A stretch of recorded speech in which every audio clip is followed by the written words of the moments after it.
It all comes down to this. Heroic late inning comebacks, emotion on both sides, with a chance to go to the PCL finals. It's the Edenton Steamers and the Greenbrier Knights, Game 3 of the PCL playoff semi-final round. Hello everyone, I'm Jacob Smedley, glad to be with you tonight for the third and final game of this three-game series between the Knights and the Steamers. Two games being played yesterday after the game being suspended on Monday due to rain. The Greenbrier Knights winning 7-6 in the first game to take a 1-0 lead in the series, and the Steamers with a thrilling walk-off win in Game 2 to force the third game today. The Steamers are set to take the field. The Knights are coming out as well as we get set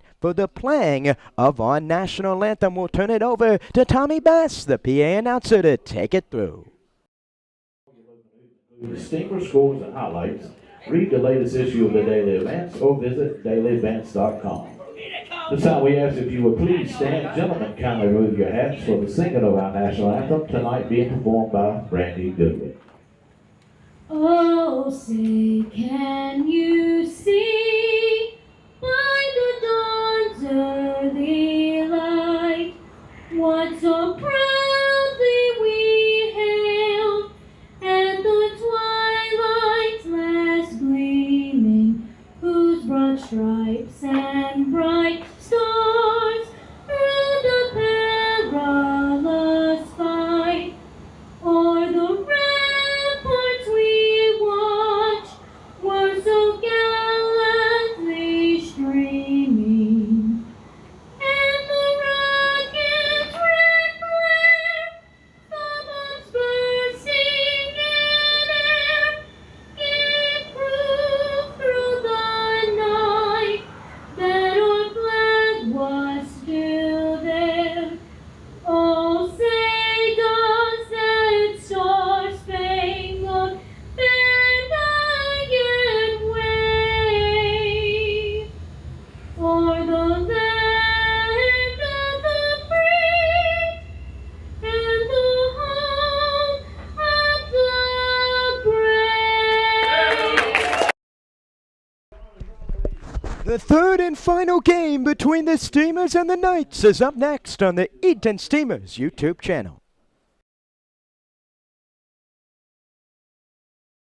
Well, fans, summer is here. You know what that means. Graduation, parties, and cookout season. The Steamers Party Tent is the perfect place to host your next get-together. Schedule a picnic before the game for your next birthday bash, family gathering, or business rendezvous.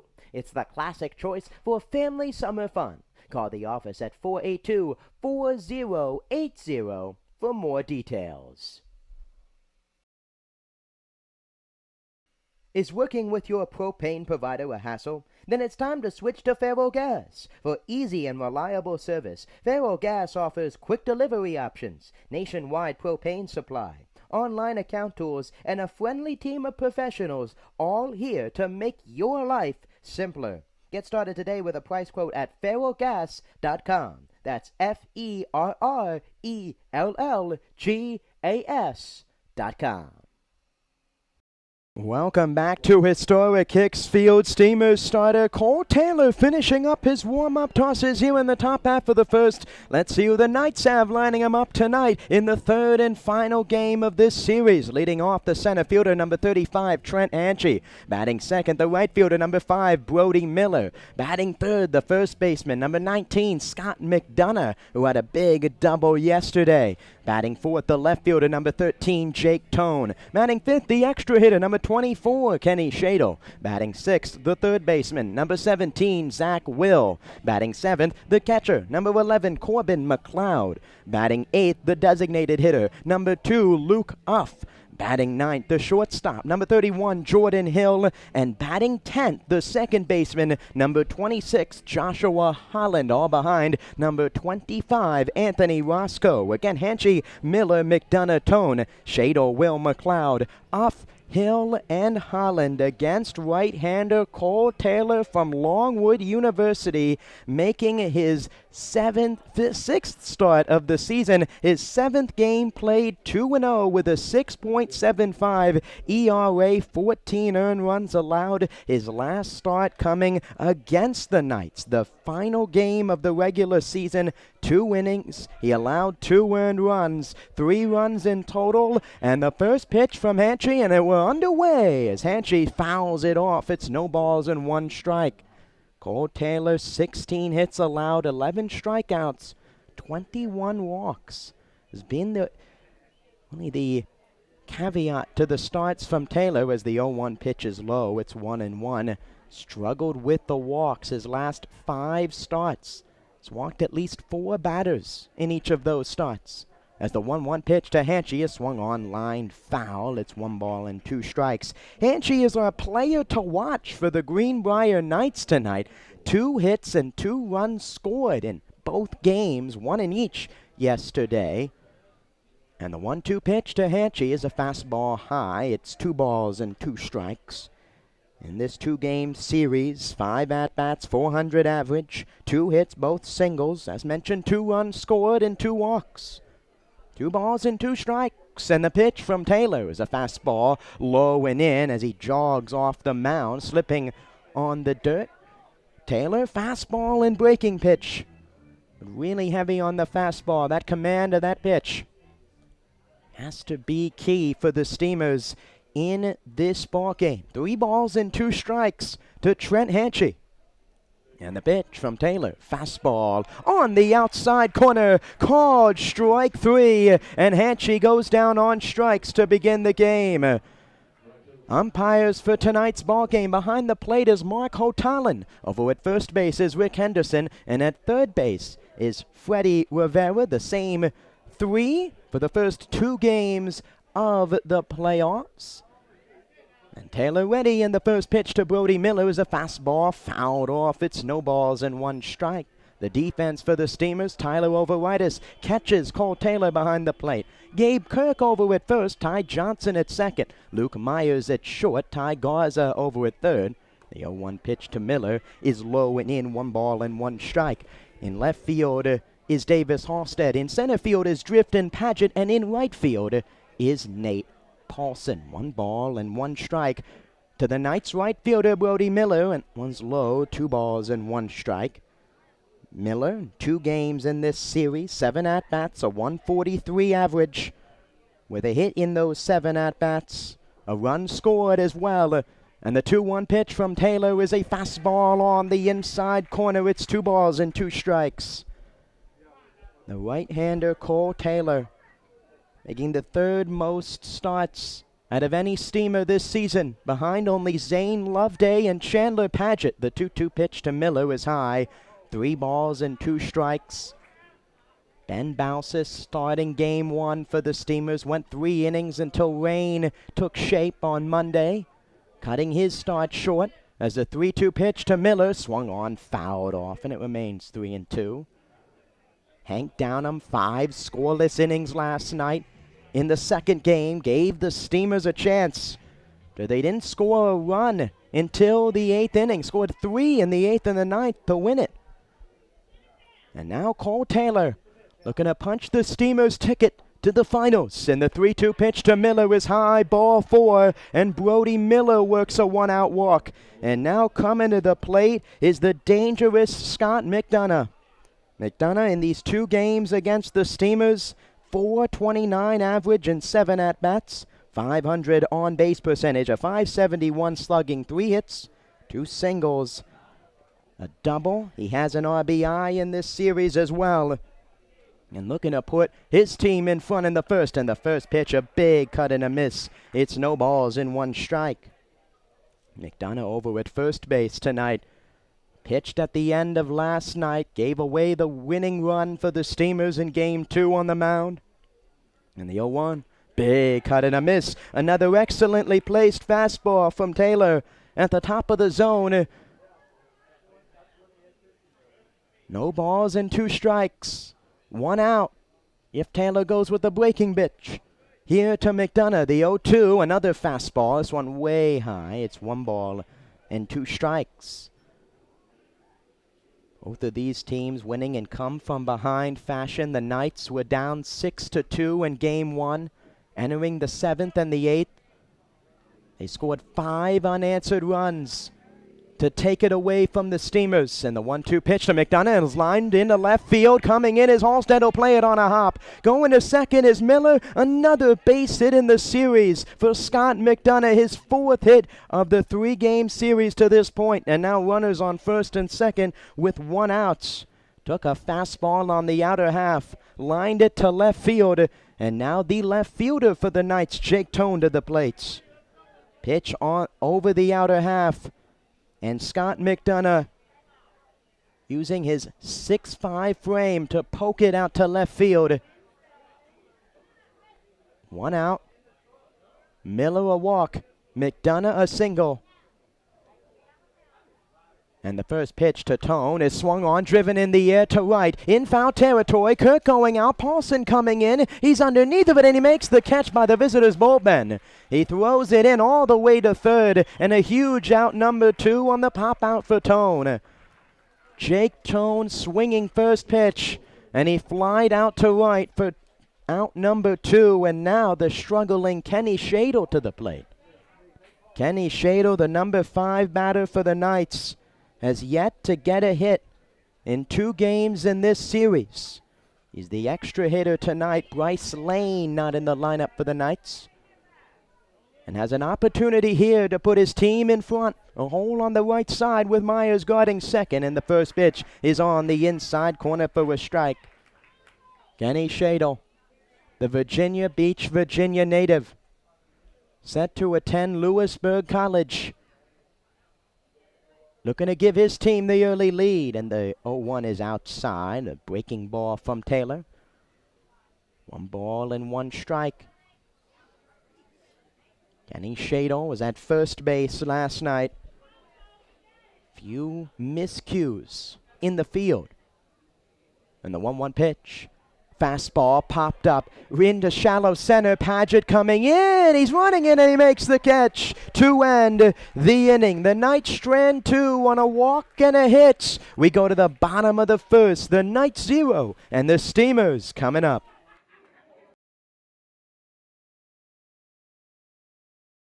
Who's ready to rock? The 2nd annual Clam Jam is coming up on Saturday, September 9th. We welcome 3 awesome bands to jam out at historic Hicks Field. Starting at 5 p.m. that afternoon, Old Fish Hatchery Records will take the stage, followed by the Eric Dunlow Band at 7 p.m. and the headlining Daniel Jordan Band at 9 p.m. Advance tickets will be available at EdentonSteamers.com for $15 or can be purchased at the gate that night for $20. Bring your lawn chair and take the field for the rocking event. Numerous food and beverage options will be available all night. We hope to see you there. Is your kid a fan of the Clam? Why not sign them up for the Steamers Kids Club, presented by Weatherly Insurance? Membership is free for all kids ages 12 and under. They receive 4 free tickets, a club t-shirt, a discount to baseball camp, an invitation to an exclusive meet and greet event with the players, and much more. You can visit EdentonSteamers.com and download a registration form today. Right-hander Anthony Roscoe finishing up his warm-up pitches in the bottom of the first. Let's see who the Steamers are lining up tonight. Leading off, the designated hitter number 23, Jackson Ellison. Batting second, the left fielder number 12, Davis Halstead. Batting third, the first baseman number 29, Gabe Kirk. Batting fourth, number 4, Ty Johnson. Batting fifth, the extra hitter, number 5, Giomar Santana. Batting sixth, the catcher, number 9, Tyler Overitis. Batting seventh, the third baseman, number 7, Ty Garza. Batting eighth, the center fielder, number 16, Drifton Paget. Batting ninth, the right fielder, number 10, Nate Paulson. Batting 10th, the shortstop, number 3, Luke Myers, all behind right-hander number 19, Cole Taylor. Ellison, Halstead, Kirk Johnson, Santana, Overitis, Garza, Paget, Paulson, Myers against right-hander Anthony Roscoe in his 8th game of the season, first in the postseason. 7 games, 1 start, a 6.10 ERA, 4 games played, 18 and a third innings pitched, at least 1 walk in every appearance on the hill. His 3rd appearance versus the Steamers this season. 4th appearance, 5 and a third, 3 games pitched, 1 and 2 with a 4.94 ERA against the Clams, and the first pitch to Jackson Ellison is in there for a strike. No balls and 1 strike to Jackson Ellison. 286 average in the 2 games played and 7 at-bats. And the 0-1 pitch is high and away, 1 ball and 1 strike. Designated hitting tonight, Ellison, a hit by pitch in the bottom of the 9th. With the bases low, with 2 on, and the 1-1 is outside. 2 balls and 1 strike. Brought Davis Halstead to the plate, who worked the walk to bring in the winning run. 2 hit by pitches so far in the series by the outfielder from Atlanta, North Carolina, and a big swing and a miss. It's 2 balls and 2 strikes. To the right-hander from Old Dominion University, one of 2 Knights from Old Dominion, along with left fielder Jake Tone. And the 2-2 from Roscoe, swing and a miss. He struck him out with a high cheese. Another fastball from Roscoe at the top of the zone. And just like Taylor, Roscoe gets a strikeout to begin his night. All fastballs to the 5'10 outfielder Ellison. And 1 away. The defense for the Knights behind the plate is Corbin McLeod. Over at first base is Scott McDonough. At second base is Joshua Holland. At shortstop is Jordan Hill. Third base is Zach Will. And left field is Jake Tone as the first pitch to Davis Halstead is in there for a strike. It's 0-1. In center field is Trent Hanchey. And in right field is Brody Miller. No balls and 1 strike. And the pitch from Roscoe, a breaking ball in there for a strike. It's quickly 0-2. A fastball, breaking ball mix for the redshirt freshman from Chesapeake, Virginia. Did not pitch for Old Dominion in the spring. Now is thrust in there to a winner-go-home game on the road, and a swing and a miss by Halstead. Another strikeout for Roscoe on a high fastball. And 2 up, 2 down in the bottom of the first. Another fastball accelerated up top, and Halstead chasing above the top shelf. And now Gabe Kirk to the plate for the Steamers. And the first pitch from Roscoe to Kirk is on the inside corner. It's 0-1. Kirk has been the Steamers' best hitter so far in the playoffs. 2 extra base hits in the first 2 games, including a game-tying home run in Game 2, a big swing and a miss. It's 0-2. 375 average here in the 2 games. Home run, a double, and 5 RBIs out of the 7 total Steamers runs. The 0-2 pitch swung on, line drive right field. Miller on the run. He's at the warning track. He leaps up, in and out of his glove, and he made the catch. Brody Miller.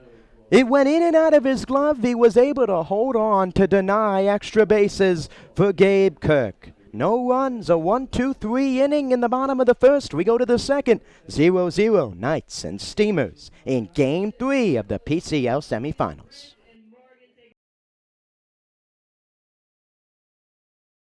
Who's ready to rock? The 2nd annual Clam Jam is coming up on Saturday, September 9th.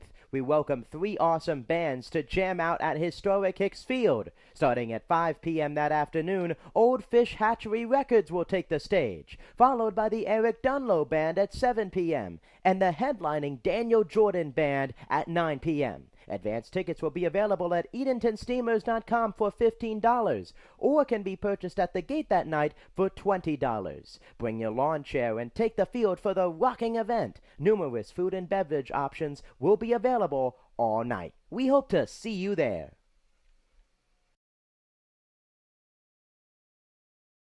Is working with your propane provider a hassle? Then it's time to switch to Faro Gas. For easy and reliable service, Faro Gas offers quick delivery options, nationwide propane supply, online account tools, and a friendly team of professionals, all here to make your life simpler. Get started today with a price quote at ferrellgas.com. That's FERRELLGAS.com.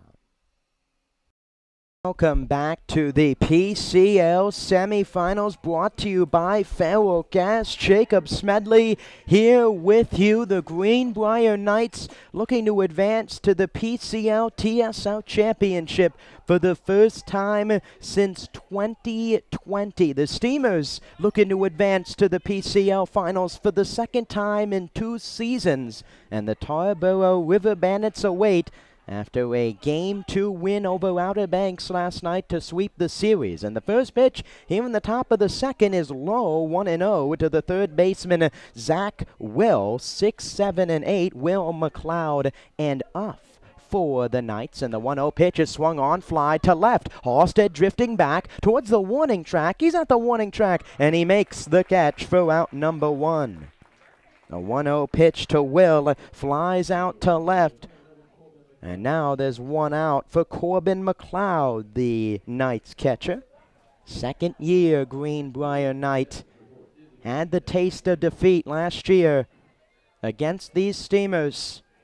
Right here at historic Hicks Field in a 1-game playoff. Tonight a chance to eliminate Edenton. And the first pitch is swung on and missed. It's 0-1. Corbin McLeod, Longwood University, the sophomore from Chesapeake, Virginia. We're going to start a rally here in the second. And the 0-1 is outside. 1 ball and 1 strike. McLeod so far in 2 games, 7 at-bats, a .286 average, 2 hits, both singles, an RBI hit as well. And the 1-1 line, left center field. Paget on the run towards the gap in front of the warning track, and he makes the catch. Driftin' Paget tracked it down in the left center field gap and robbed extra bases from McLeod. And now stepping up is Luke Uff, the designated hitter. Going back to that play by Brody Miller. Seen a handful of nice plays in the outfield to start tonight's. Miller going back to the warning track, and the wall went in and out of his glove. He was able to hold on to it, and the first pitch to Uff is low and away, 1-0. Miller has been in right field for most of the innings for the Knights, but also played left field late in the game in Game 2. And the 1-0 pitch to Luke Uff is another fastball low. It's 2 balls and no strikes. Luke Uff, a 2 RBI single that put the Knights in front for good in game number 1 in the bottom of the 8th inning. Came in late in that game. Ryland Brown started the game as the designated hitter. The game was suspended till Tuesday. Luke Uff came through as he takes the 2-0 pitch high. It's 3 balls and no strikes. Catcher from Cayuga College. He's also played left field in this series. And the 3-0 pitch. Fastball, low, ball 4, and a 2-out walk for Taylor on 4 pitches to Luke Uff. Another base runner in the first 2 innings for the Knights, the third of the game. And now the shortstop, Jordan Hill, to the plate. Hill making his first at-bat, of the series. Came in late as a defensive replacement to allow McDonough to come in and pitch in the 9th. And the first pitch from Taylor was a fastball high. It's 1 ball and no strikes. So far this season, Jordan Hill in his 8th game, 125 average, 4 hits, 3 singles, a double, 5 RBIs. And a throw back from Taylor over to first. Diving back is Uff. Zach Will is really taking over that starting spot at short. The middle infielder, Hill, versatile, can play second, short, third, if asked by head coach Chuck Slaughter. And the 1-0 is in on the inside corner. It's 1-1. Hill from Randolph-Macon College. Freshman from Norfolk, Virginia. Up with 1 on and 2 outs. And the 1-1. Fastball high. It's 2 balls and 1 strike. Knights with a hit here in the first inning and a half so far on the single by Scott McDonough. 2 balls and 1 strike, and the pitch from Taylor, a fastball way outside, and the count is 3 balls and 1 strike. That fastball command for Taylor. It's been the issue all season when it's been in the zone, located on the inner half. As with that strike call, that's the pitch to live with these right-handed hitters.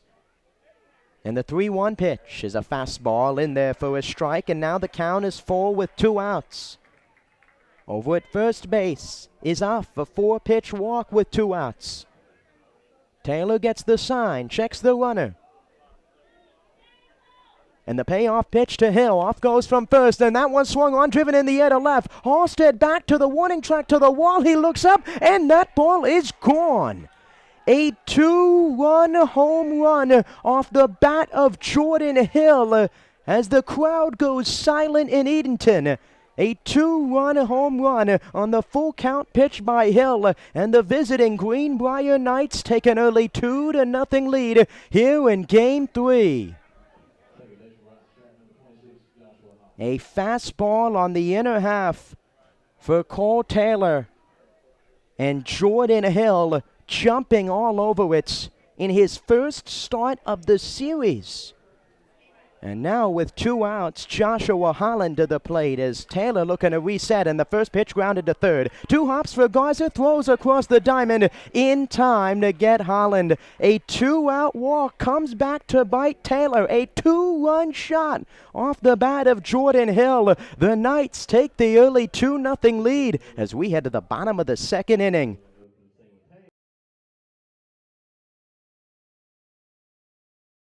Who's ready to rock? The 2nd annual Clam Jam is coming up on Saturday, September 9th. We welcome 3 awesome bands to jam out at historic Hicks Field. Starting at 5 p.m. that afternoon, Old Fish Hatchery Records will take the stage, followed by the Eric Dunlow Band at 7 p.m. and the headlining Daniel Jordan Band at 9 p.m. Advance tickets will be available at EdentonSteamers.com for $15 or can be purchased at the gate that night for $20. Bring your lawn chair and take the field for the rocking event. Numerous food and beverage options will be available all night. We hope to see you there.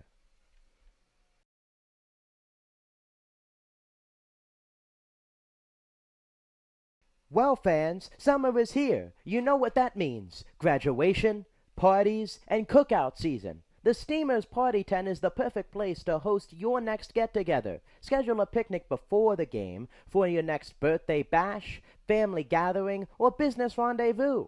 It's the classic choice for family summer fun. Call the office at 482-4080 for more details. Greenbrier with an early advantage here in Game 3, the deciding game number 3. 2-run home run by Jordan Hill in the top of the 2nd, and now the Steamers looking to respond. 4, 5, 6, Johnson, Santana, and Overitis. And the first pitch from Roscoe. Johnson squaring around. He gets a bunt down the third base line. Will gloves it. Throw to first is in time. Excellent running play by Zach Will. Started the series at short, moved to third late in Game 2, and makes a running pick play on the bunt attempt by Johnson, and 1 pitch, 1 out in the 2nd. Going back to the home run by Jordan Hill off of the Edenton Aces baseball scoreboard in left field. The 3rd home run given up this season by Cole Taylor. The first pitch to Santana is low, 1-0. The first since the July 18th start against Outer Banks, and the 1-0 pitch to Santana swung on fly. First base side, McDonough going over, and he gives it a look, and it gets out of play into the stands. It's 1 ball and 1 strike. Giomar Santana 1 for 7 so far here in the playoffs. 143 batting average, 250 on base percentage, and is the extra hitter tonight. And the 1-1 swung on, fouled off, and it's 1-2. One of the keys to the game for both sides. Steamers setting the tone early on offense. The Knights have done that here in the 1st inning and a half on the 2-run home run by Jordan Hill. And the 1-2 pitch to Santana low and away. Other keys to the game brought to you by Farrell Gas. Strikes from Cole Taylor, and throwing that so far, but has gotten behind in the count. A few walks leading to a home run. And the 2-2 is outside. It's now full to Giomar Santana. And on both sides, the errors in the field. 7 errors for the Knights in the first 2 games combined. And the 3-2 pitch to Santana is a fastball on the outside corner. Well, no, a walk, excuse me.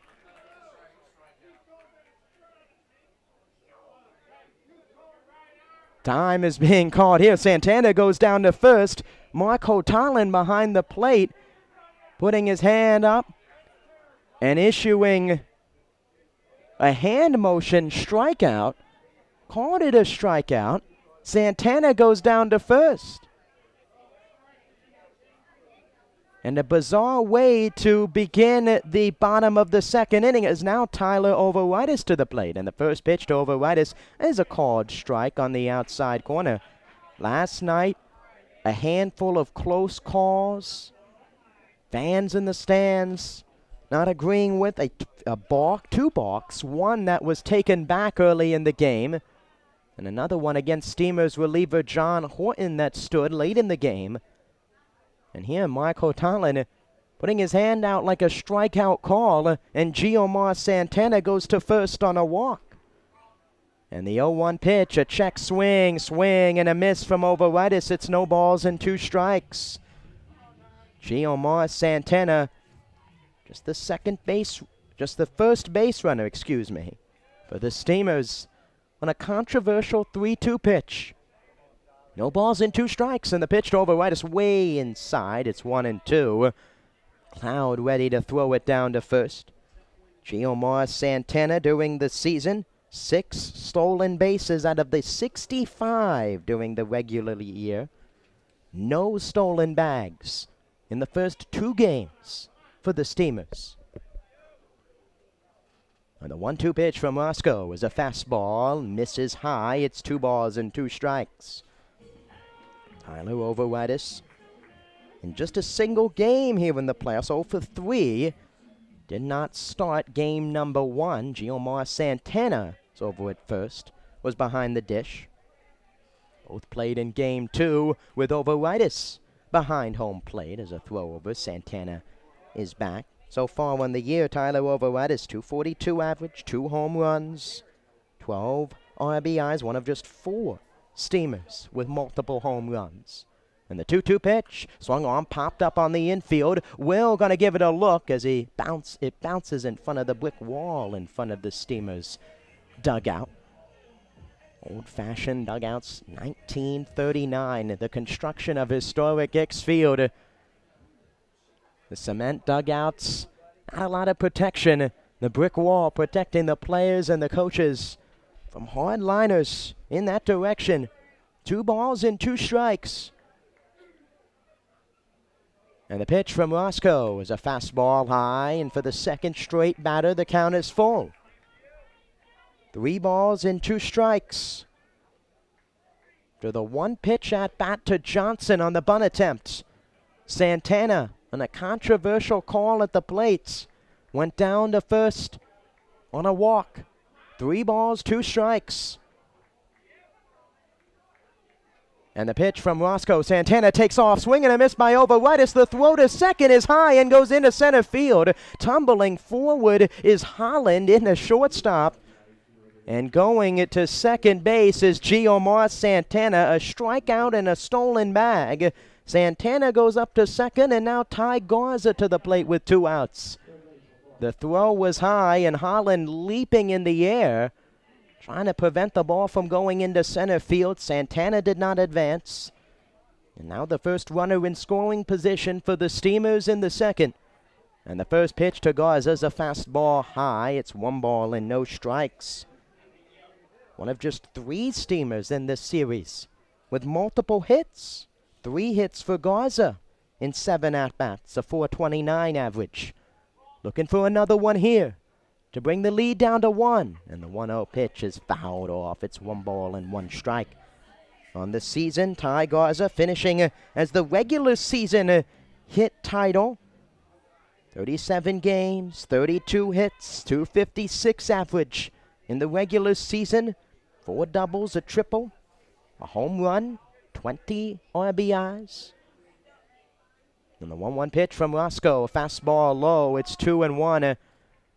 And the ball gets away from the starter, Roscoe. It goes over to shortstop, Anthony Roscoe. Did not pitch as mentioned in the spring. The Chesapeake, Virginia native likes to eat ramen and meditate before ball games. Favorite baseball team, Los Angeles Angels. 2 balls and 1 strike to Ty Garza, a hole on the right side of the infield, with Holland roaming around seconds as he backs up, and that one fouled off. It's 2 balls and 2 strikes. Defense straight away. Left fielder Jake Tone way back there in front of the warning track. Hanchey as well. Few steps in. And Miller more straight away in right. 2 balls and 2 strikes, 2 outs. Santana on second, a walk and a stolen base. And the 2-2. Fastball outside, and now it's 3 balls and 2 strikes.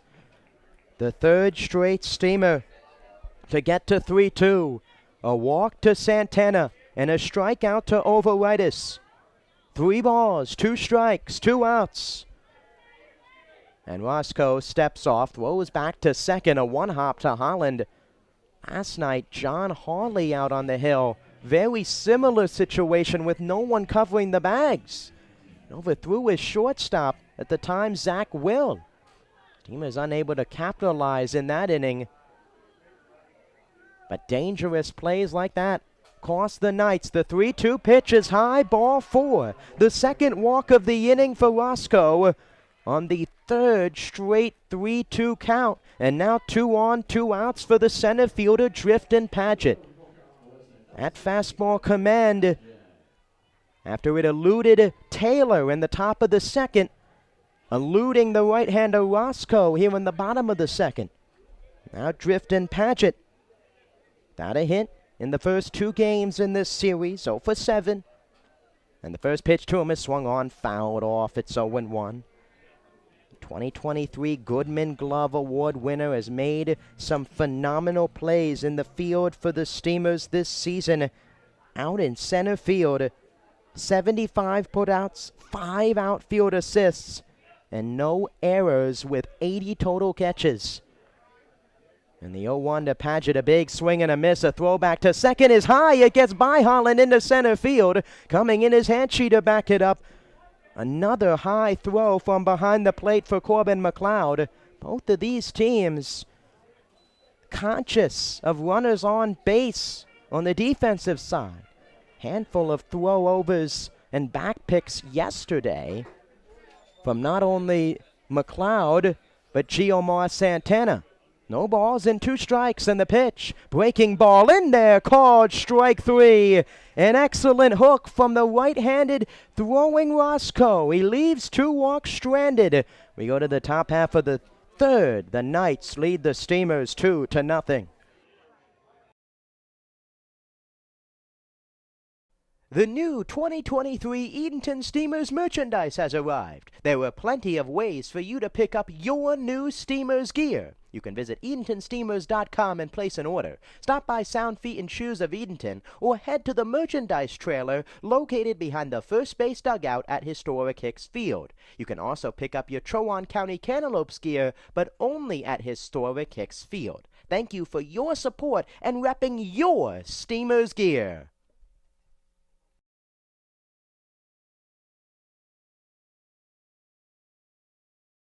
Is working with your propane provider a hassle? Then it's time to switch to Ferrogas. For easy and reliable service, Ferrogas offers quick delivery options, nationwide propane supply, online account tools, and a friendly team of professionals, all here to make your life simpler.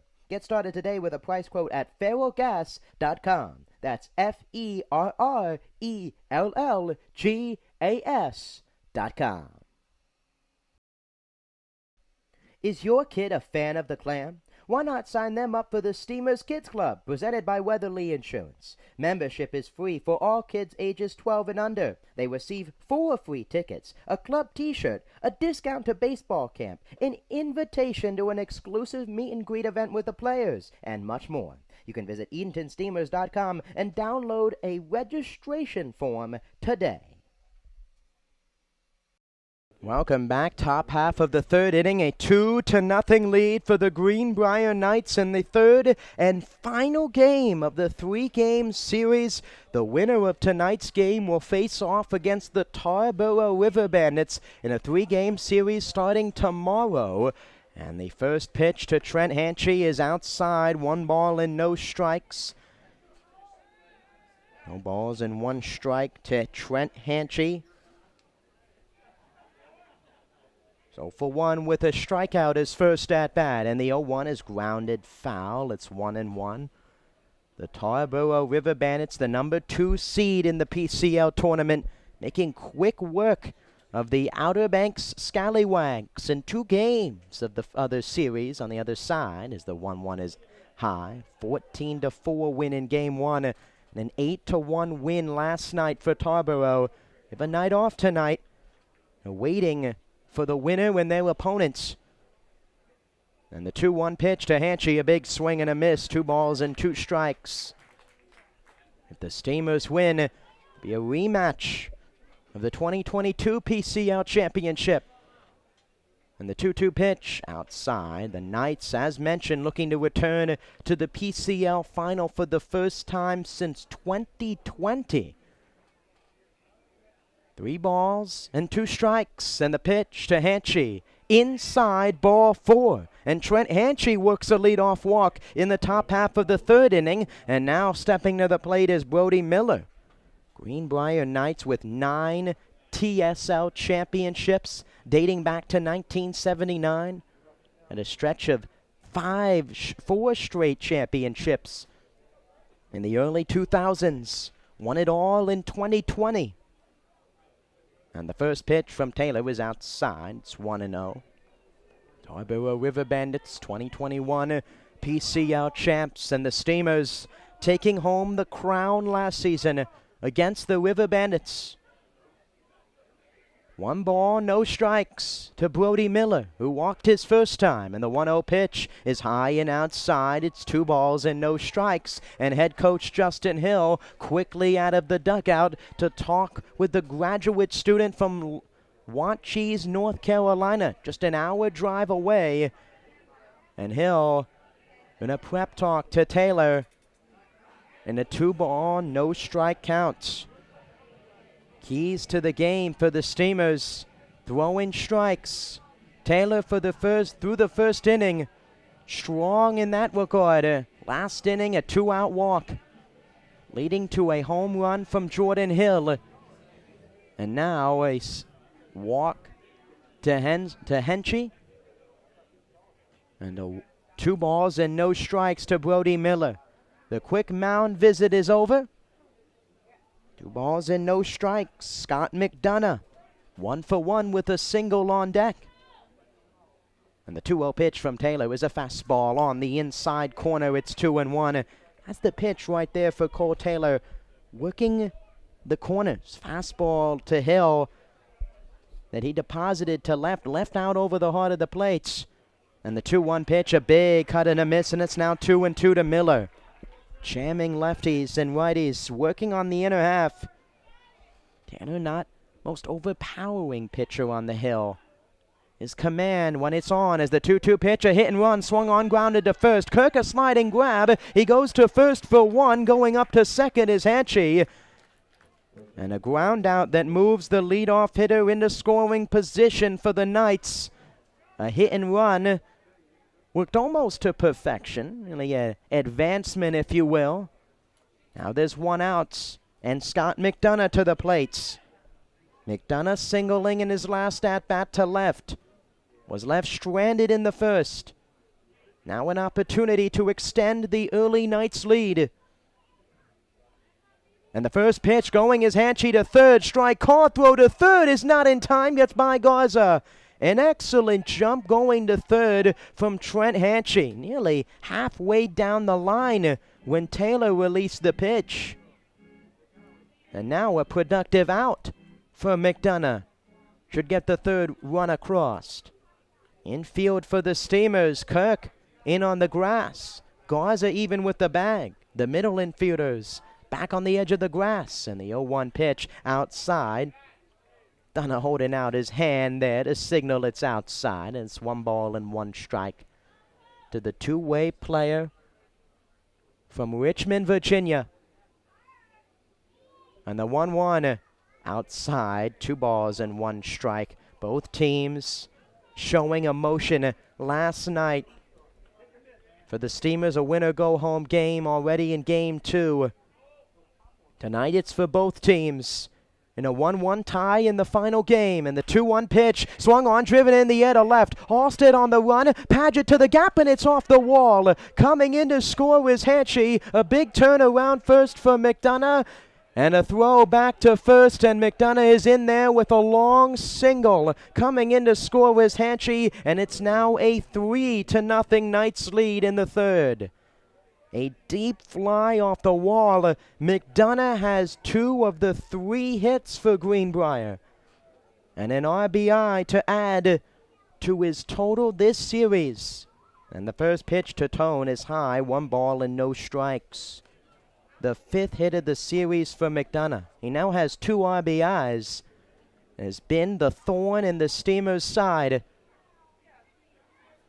And the 1-0 to Tone, off and running is McDonough, and a foul at the plate from Tone. Another hit and run for the Knights.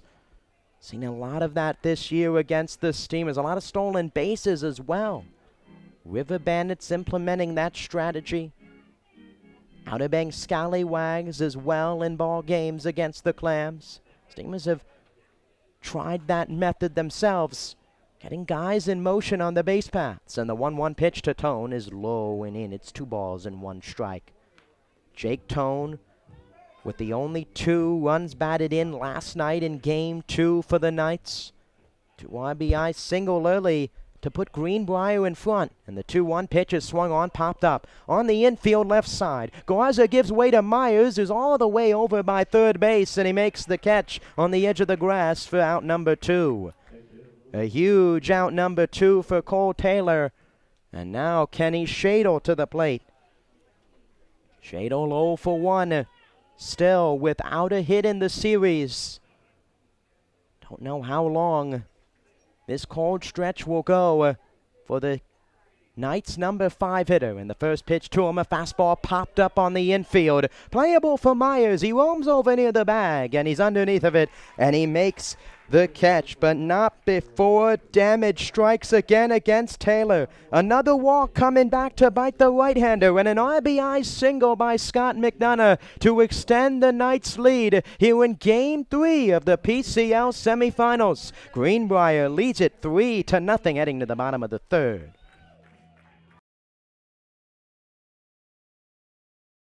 Who's ready to rock? The second annual Clam Jam is coming up on Saturday, September 9th. We welcome 3 awesome bands to jam out at historic Hicks Field. Starting at 5 p.m. that afternoon, Old Fish Hatchery Records will take the stage, followed by the Eric Dunlow Band at 7 p.m. and the headlining Daniel Jordan Band at 9 p.m. Advance tickets will be available at EdentonSteamers.com for $15 or can be purchased at the gate that night for $20. Bring your lawn chair and take the field for the rocking event. Numerous food and beverage options will be available all night. We hope to see you there.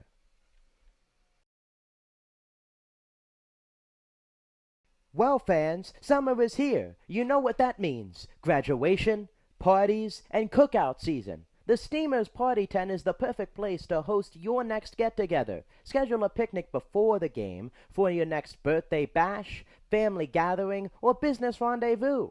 It's the classic choice for family summer fun. Call the office at 482-4080 for more details. Welcome back to historic Hicks Field. Now a 3-0 ball game. The visiting Greenbrier Knights looking for the upset as the number 4 seed entering the playoffs. The Steamers coming in to the postseason with a 28-11 record and the best inter-division record in the PCL, 15-5 against the River Bandits and the Scallywags to earn the number 1 seed. And the first pitch to Nate Paulson from Anthony Roscoe is high, 1 ball and no strikes. So far in this series, the Knights looking every bit the part, matching the number 1 seed Steamers, and the 1-0 is high, 2 balls and no strikes. Steamers holding a 6-2 lead, entering the late innings of Game 1. And the Knights came back to win Game 1 as the 2-0 is at the bottom of the zone. And Greenbrier holding a 2-0 lead into the late innings of Game 2 before 3 runs in the 8th and the 9th inning for the Steamers to force a Game 3 as the 2-1 is fouled off, and it's 2-2 to Nate Paulson. Paulson, 9 hits in 25 ball games, a 138 average in the regular season. 0 for 8 in 8 at-bats here in the playoffs, and the 2-2 is outside, and it's 3 balls and 2 strikes. 4th straight batter with a full count against Roscoe for the Steamers. Nothing to show for it. And the payoff pitch swung on, line drive, left field, coming in is Tone, and he barely has to move, and he makes the catch out and left to retire Paulson. Fastball hit on the nose from the Steamers' right fielder, but right at the Knights' left fielder, Jake Tone. Now there's 1 out for Luke Myers. The Steamers' offense sputtering out of the gate once again. Scored just 1 run through the first 4 innings in Game 1 as Myers swings and drives the first pitch deep to left, but foul to Roscoe, and it's no balls and 1 strike. Scored 5 runs in the 5th inning, the most runs they've scored in any inning. In the first, now 2 and 20 innings now in this series. The 0-1 outside. Luke Myers in the 10 spot tonight. The first time Myers has batted 10 since July 14th against Wake Forest, as the 1-1 is low at the bottom of the zone. It's 1-2. Steamers are 8-2 with Myers out of the leadoff spot, and 6-1. Them in the number 10 spot in the order, looking for that same kind of magic tonight. And the 1-2 time is called by home plate umpire Mark Hotalin. It's 1 ball and 2 strikes. Myers, the 2023 team MVP. The number 10 spot tonight, looking to get something started in the 3rd. And the 1-2 pitch hit 2 hops to short. High chopper, Hill gloves it, throws to first, is in time to retire Myers. A high chopper, Hill range to his left up the middle. Made an excellent catch and throw, and there's 2 outs for Jackson Ellison. Another excellent pitch on the mound for Anthony Roscoe. A breaking ball diving into the zone, and Myers sitting on top of it. Now the leadoff batter, Jackson Ellison, and the first pitch to him is high. 1 ball and no strikes. Ellison 0 for 1 with a strikeout. Described on the team for his toughness. Ability to take a ball off of anywhere for the team as the 1-0 pitch fouled off. Hit twice so far in this series. A late joiner for the Steamers. Played only 15 games during the regular season. Going towards late June.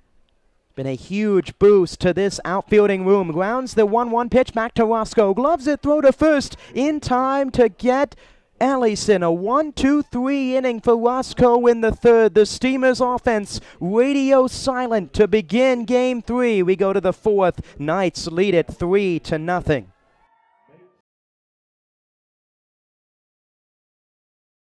Is working with your propane provider a hassle? Then it's time to switch to Faro Gas. For easy and reliable service, Faro Gas offers quick delivery options, nationwide propane supply, online account tools, and a friendly team of professionals, all here to make your life simpler. Get started today with a price quote at ferrellgas.com. That's FERRELLGAS.com.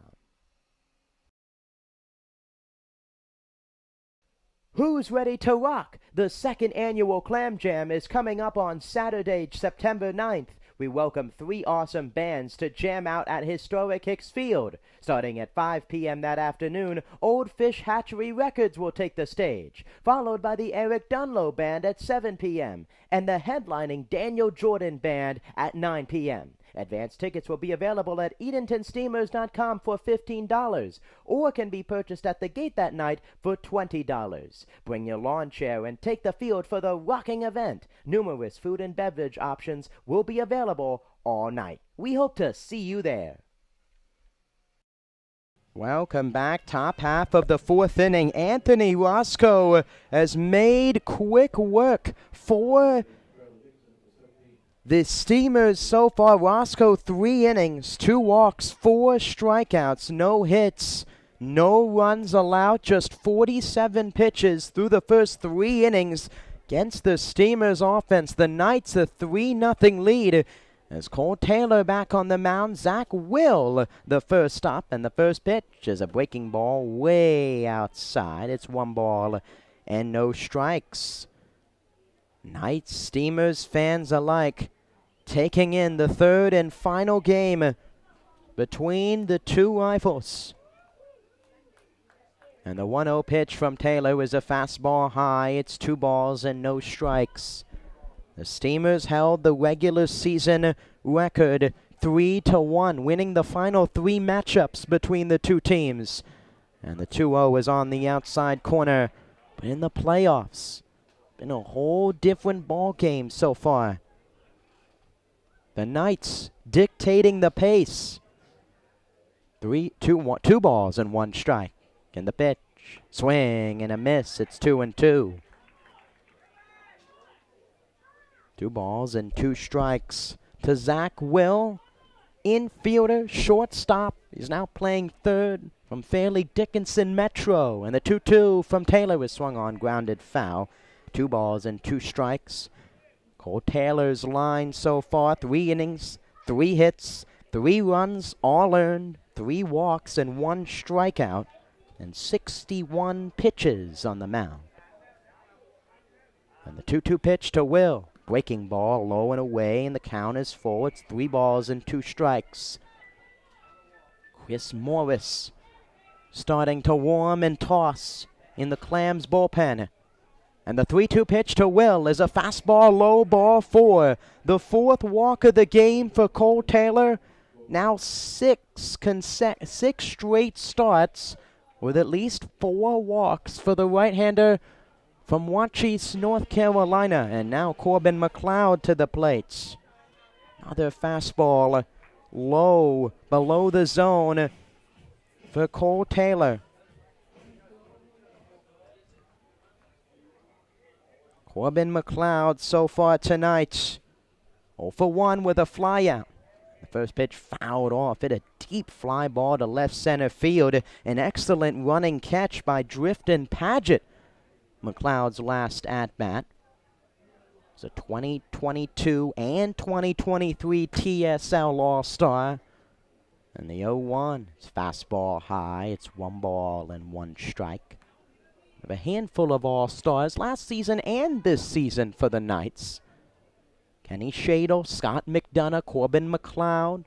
Part of the position group, John McCarthy, John Hawley as well. Making the All-Star team is a 1-1 way outside. Another pitch eluding the grasp of Taylor. 2 balls and 1 strike. John McCarthy as well in All-Star. Zach Capps for Greenbrier. And their All-Stars have come up big this series. The 2-1, a big cut and a miss. An excellent changeup from Taylor, and it's 2 balls and 2 strikes. Have to wonder how long the leash is for the right-hander Cole Taylor. And already a 3-0 deficit for the Steamers as the 2-2 line to short. Caught out of the air by Myers. Throw to first is in time. An excellent double play by the team MVP himself, Luke Myers on a hot shot. Threw a dart to first and doubled up well. There's 2 outs. An excellent play from Luke Myers, who started the season at second, has gracefully made the transition to short. There's been some bumps in the road, a game here and there, but an excellent play in deep short. And now Luke off to the plate, and the first pitch to him is a fastball high. It's 1 ball and no strikes. The shortstop from Nanticoke, Pennsylvania. Talking with him, it's all about the footwork on the infield. So 1-0 pitch is high, 2 balls and no strikes. All about the footwork. Mention all infielders, middle infielders. That's what it's all about. Guy himself, who's played second in college, has played short for a month as well. Been at second and short for the Steamers as the 2-0 is in there for a strike to off. Check out the full interview I did with Luke right here on the Edenton Steamers YouTube page. Catching up with the Clams. Side of the streams. YouTube exclusive as the 2-1 is inside. It's 3 balls and 1 strike. Luke off. A walk and a run scored his first time on the 2-run home run from Jordan Hill, and the 3-1. Fastball in there for a strike. It's now 3 balls and 2 strikes. Jordan Hill on deck, his 2-run home run, giving the Knights the early 2-0 lead. The 3-2 pitch to off is swung on and fouled off. 3 balls and 2 strikes. 75 pitches now for Taylor as the pitch count continues to rise. Next payoff pitch to off, swing and a miss. He struck him out on the high fastball. The second strikeout from Taylor. After a walk, gets a double play and a strikeout to end the inning. Steamers looking for some offense in the 4th. They trail it 3-0.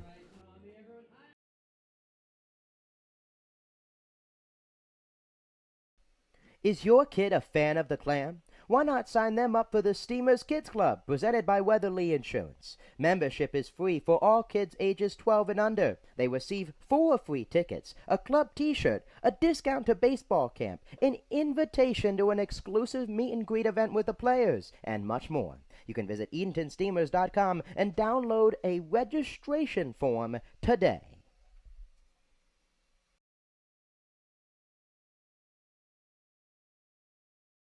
Who's ready to rock? The 2nd annual Clam Jam is coming up on Saturday, September 9th.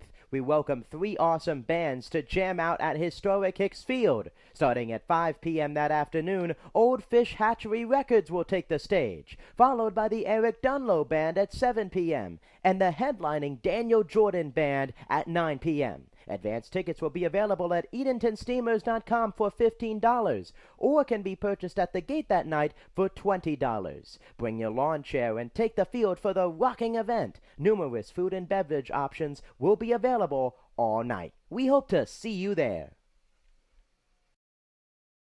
Hi, this is William Stewart, and you're watching Edenton Steamers Baseball on Steamers YouTube channel. Thank you. Well, we might see Will at this point here in this ball game. As we enter the bottom of the 4th, you're watching Edenton Steamers playoff baseball on the home of the Clams, the Edenton Steamers YouTube channel. Jacob Smedley, glad to be with you. The Clams have some work to do in the middle innings, down 3-0. Anthony Roscoe dealing on the hill for the Knights. And the heart of the order coming up for the Steamers, Davis Halstead, Gabe Kirk, and Ty Johnson due up. And Davis Halstead, his first at-bat, struck out his first time against Roscoe. Takes the first pitch outside, 1-0.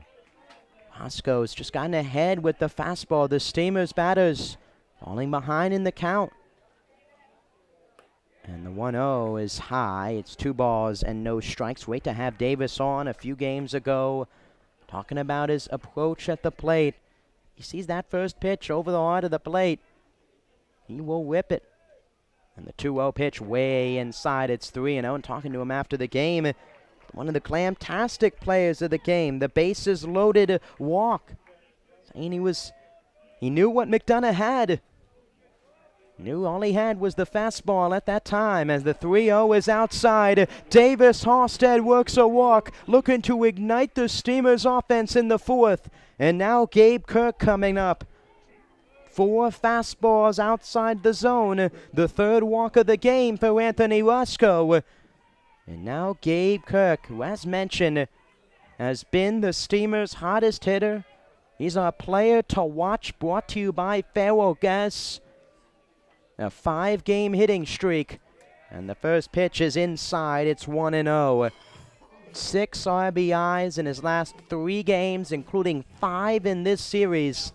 3 in the first game on a bases-clearing double. And a 2-1 game-tying home run in the 8th last night for the Clams. And the 1-0 is swung on, driven deep to right field. Miller looking up at the wall, and it's off the base of the wall. Trickling into center. Hanchey corrals it. Halstead stops at third as Kirk rolls in the second with a double. His third extra base hit of the series. And now 2 runners in scoring position for the Steamers with nobody out. Gabe Kirk continues his torrid stretch. Gabe Kirk has done it again, another extra base hit. He now has hit in 6 straight ball games. Halstead with a walk. Gabe Kirk out at second. The corner's in with nobody outs. And now Ty Johnson to the plate. And the first pitch to Johnson is on the outside corner. Snowballs in 1 strike. Corner's in for the Knights, who lead it 3-0 in the bottom of the 4th. Will on the grass at third. McDonough on the grass at first. And the 0-1 to Johnson is outside. Johnson did attempt to lay down a bunt his last time. Maybe the concern for the Knights. Johnson, late entrant to the Steamers ball club in the season. Playing in just his 8th game in the Clams uniform. And a big swing and a miss on an outside fastball. And it's 1-2. 5 games during the regular season, 5 hits, a .312 average with 3 RBIs. Looking for his second hit in the postseason. And the 1-2, fastball low and away. Great sliding catch by McLeod, saving a run. 2 balls and 2 strikes. Talking to Johnson's dad, Titus Johnson, in the stands a few days ago. It was off. Wasn't playing summer ball at all as he fouls the 2-2 pitch off. The Wilmington, North Carolina native, about a half-hour drive from Edenton, got the call. The Steamers need another infielder from Chowan University, looking to come up with a big hit.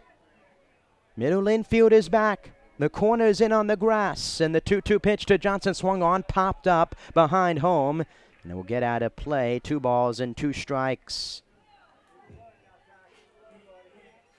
2 balls, 2 strikes to Ty Johnson.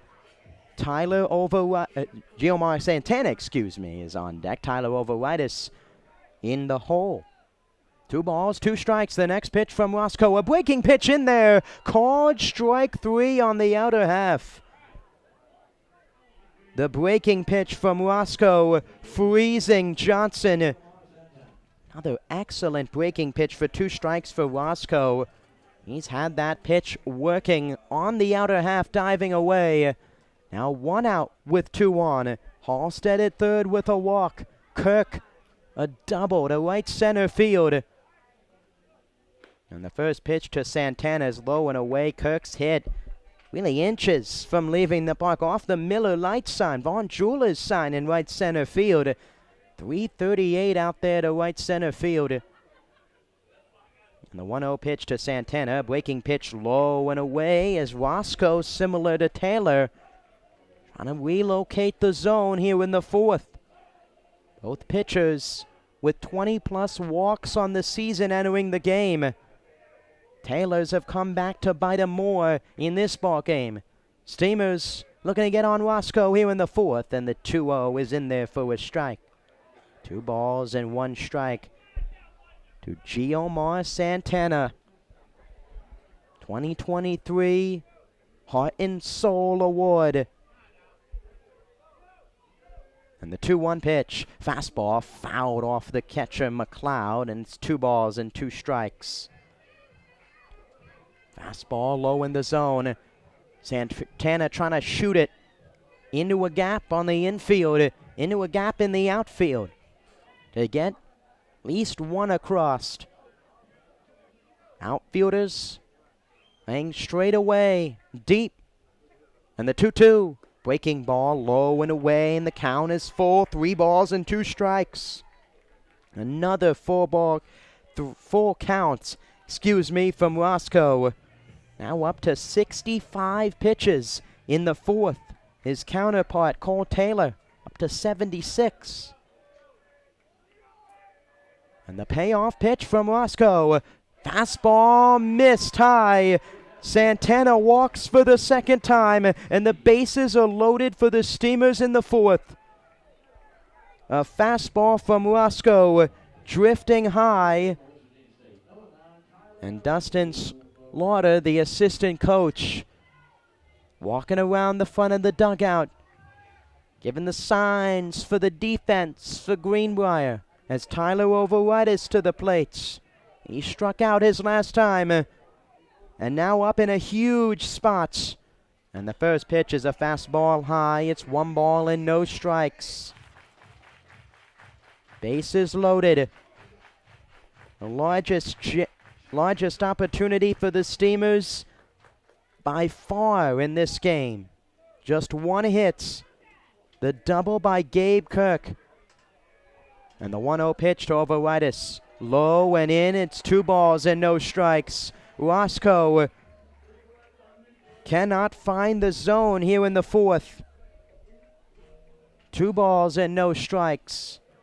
Gets the sign from the catcher McLeod, and the pitch. Fastball misses high, and now it's 3 balls and no strikes.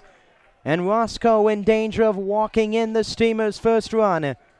Alstead at 3rd with a walk. Kirk at 2nd with a double. Santana at 1st, the 2nd walk of the inning. And the 3-0 pitch is a fastball in there for a strike. It's really been that fastball. Roscoe has gotten that breaking pitch over for strikes. But that fastball commands where it starts, and the 3-1 is popped up foul, 3rd base side. And Anthony Roscoe battles back. It's now a full count to Overitis at the plates. The catcher from West Virginia State University.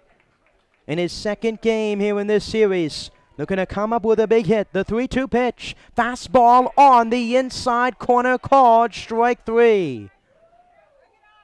Fastball on the inside half. Overitis can't believe it. But a huge strikeout for Roscoe, and now Ty Garza to the plates. A close pitch on the inner half. Overitis tossed his helmet in frustration. And now it's up to Ty Garza. And the first pitch is swung on, grounded to 3rd. Will corrals it and tags the bag, and the Steamers leave them loaded in the 4th. Bases loaded with less than 2 outs. 2 walks and a hit left on for the Clams. We go to the top half of the 4th. The Knights holding on to a 3-0 lead. The new 2023 Edenton Steamers merchandise has arrived. There are plenty of ways for you to pick up your new Steamers gear. You can visit EdentonSteamers.com and place an order. Stop by Sound Feet and Shoes of Edenton, or head to the merchandise trailer located behind the first base dugout at historic Hicks Field. You can also pick up your Trowan County Cantaloupes gear, but only at historic Hicks Field. Thank you for your support and repping your Steamers gear.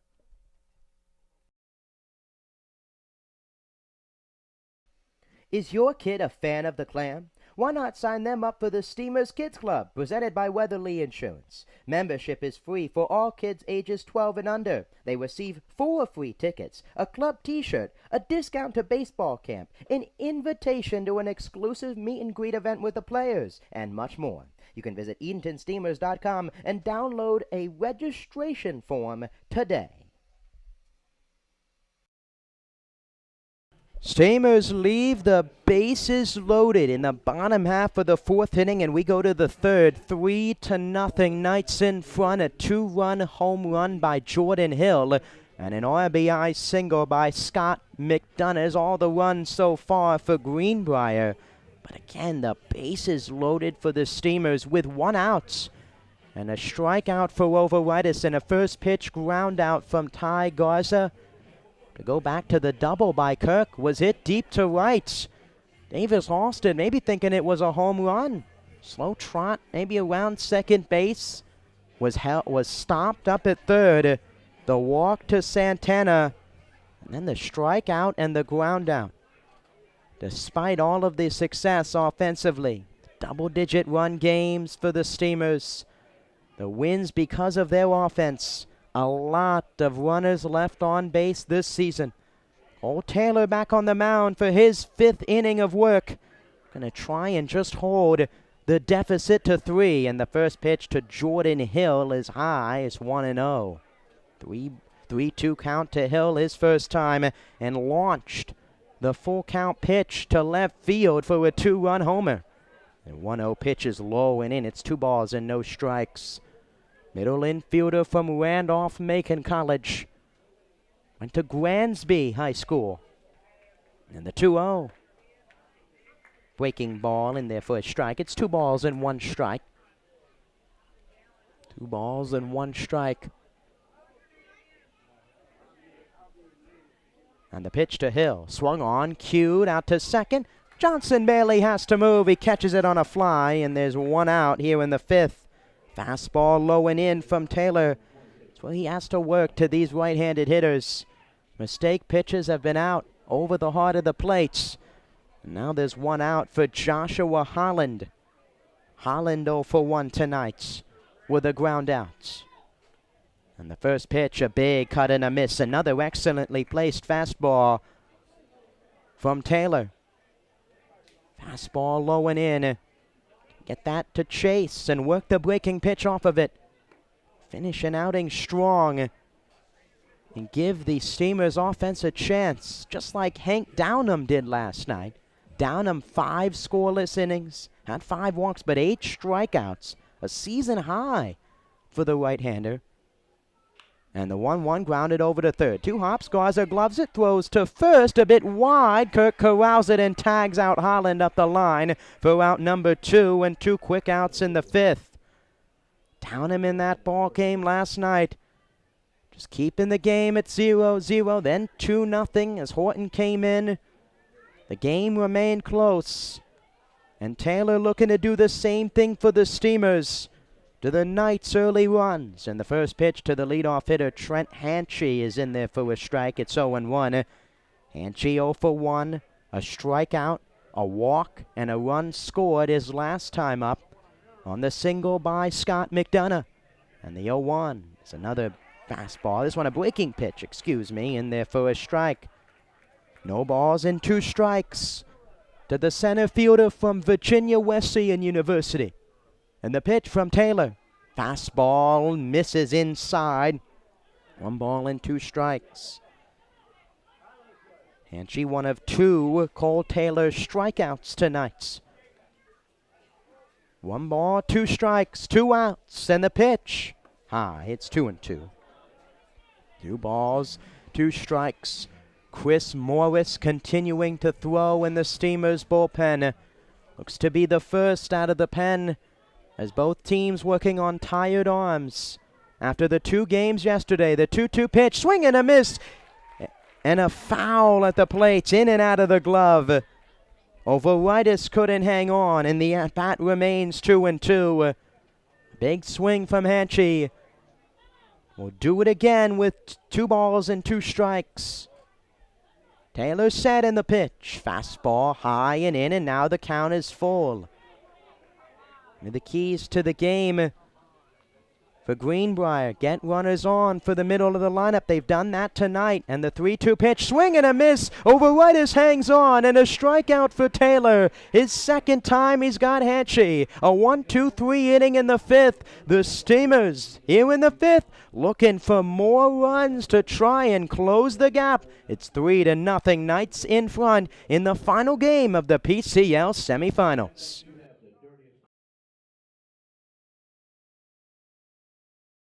Is working with your propane provider a hassle? Then it's time to switch to Faro Gas. For easy and reliable service, Faro Gas offers quick delivery options, nationwide propane supply, online account tools, and a friendly team of professionals, all here to make your life simpler. Get started today with a price quote at ferrogas.com. That's FERRELLGAS.com. Well, fans, summer is here. You know what that means. Graduation, parties, and cookout season. The Steamers Party Tent is the perfect place to host your next get-together. Schedule a picnic before the game for your next birthday bash, family gathering, or business rendezvous. It's the classic choice for family summer fun. Call the office at 482-4080 for more details. Hey, my name is Zane Loveday, and you're watching Edenton Steamers Baseball on the Edenton Steamers YouTube channel. Thank you, Zane. You're watching Edenton Steamers Baseball on the home of the Clams, the Edenton Steamers YouTube channel. Bottom of the fifth inning, Jacob Smedley. Glad to be with you tonight and glad to be with you all season, regular season and into the postseason. Steamers, for the second straight game, have some work to do. And the first pitch to Drift and Paget is in there. It's 0-1. Paget, Paulson, and Myers. 8, 9, 10 against Anthony Roscoe. He's allowed just one hit through 4 innings. And the 0-1, a breaking ball in there for a strike. It's quickly 0-2.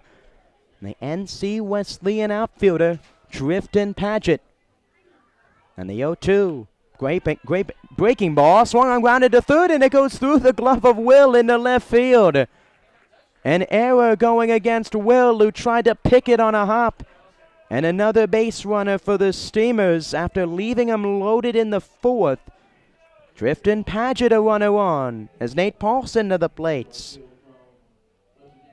Another error, the third straight game with a Greenbrier error. They had 4 in Game 1. They had 3 in Game 2. And now 1 here in Game 3 by the third baseman, Zach Will. And the first pitch to Paulson is a fastball, low and away. It's 1-0. Just really tried to stab at it. Didn't get in front of it. And the ball went right through his glove into left. Nate Paulson, 0 for 1 here tonight. Looking to get it going here in the playoffs. And the 1-0 is at the bottom of the zone. It's 1-1. The outfielder, one of 4 West Virginia State Yellow Jackets. 3 of them position players. Asking right-hander Tyrus Baumgartner about matchups and who he think he would be able to strike out. 1 ball, 1 strike. And the pitch to Paulson, a fastball popped up foul behind the plate.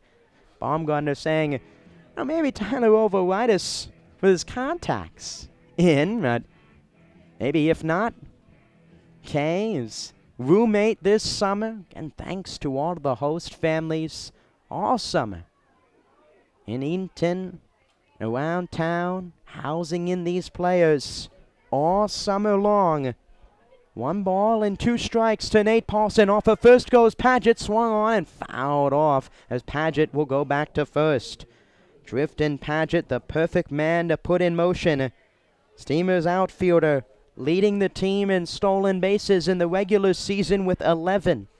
One of just 2 Clams with double-digit stolen bags along with Davis Halstead. 1 ball and 2 strikes to Nate Paulson. Nobody out.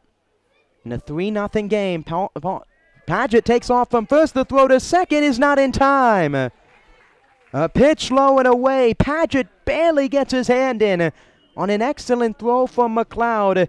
The 12th stolen base of the year for the Steamers. For Paget, the 66th on the year and the first one of the playoffs. And now a runner in scoring position. 2 balls and 2 strikes to Paget. Fastball low and away. McLeod threw a strike, but Paget got his hand in. And the 2-2 to Paulson, a breaking pitch low and away, and it's 3 balls and 2 strikes. A jump from Paget just got off in time. Any later, it might be 1 out on the scoreboard. Another full count coming from Roscoe. 3 balls and 2 strikes. And the payoff pitch to Paulson. Fastball, low, ball 4. Another walk for Roscoe. An error and a walk to begin the bottom of the 5th. And now Luke Myers coming to the plate. Myers the tying run here in the 5th inning in a 3-0 Knights lead. See what head coach Justin Hill giving the signs from the third base coach's box. As Myers looks out, all of the players having a sign sheet right around their belt buckle. Corner infield in. The first pitch to Myers, low and away, throw to second, and not in time. Another back pick from the catcher McLeod. Paget diving back. And it's 1-0 to Myers. Will really diagonal facing the plate.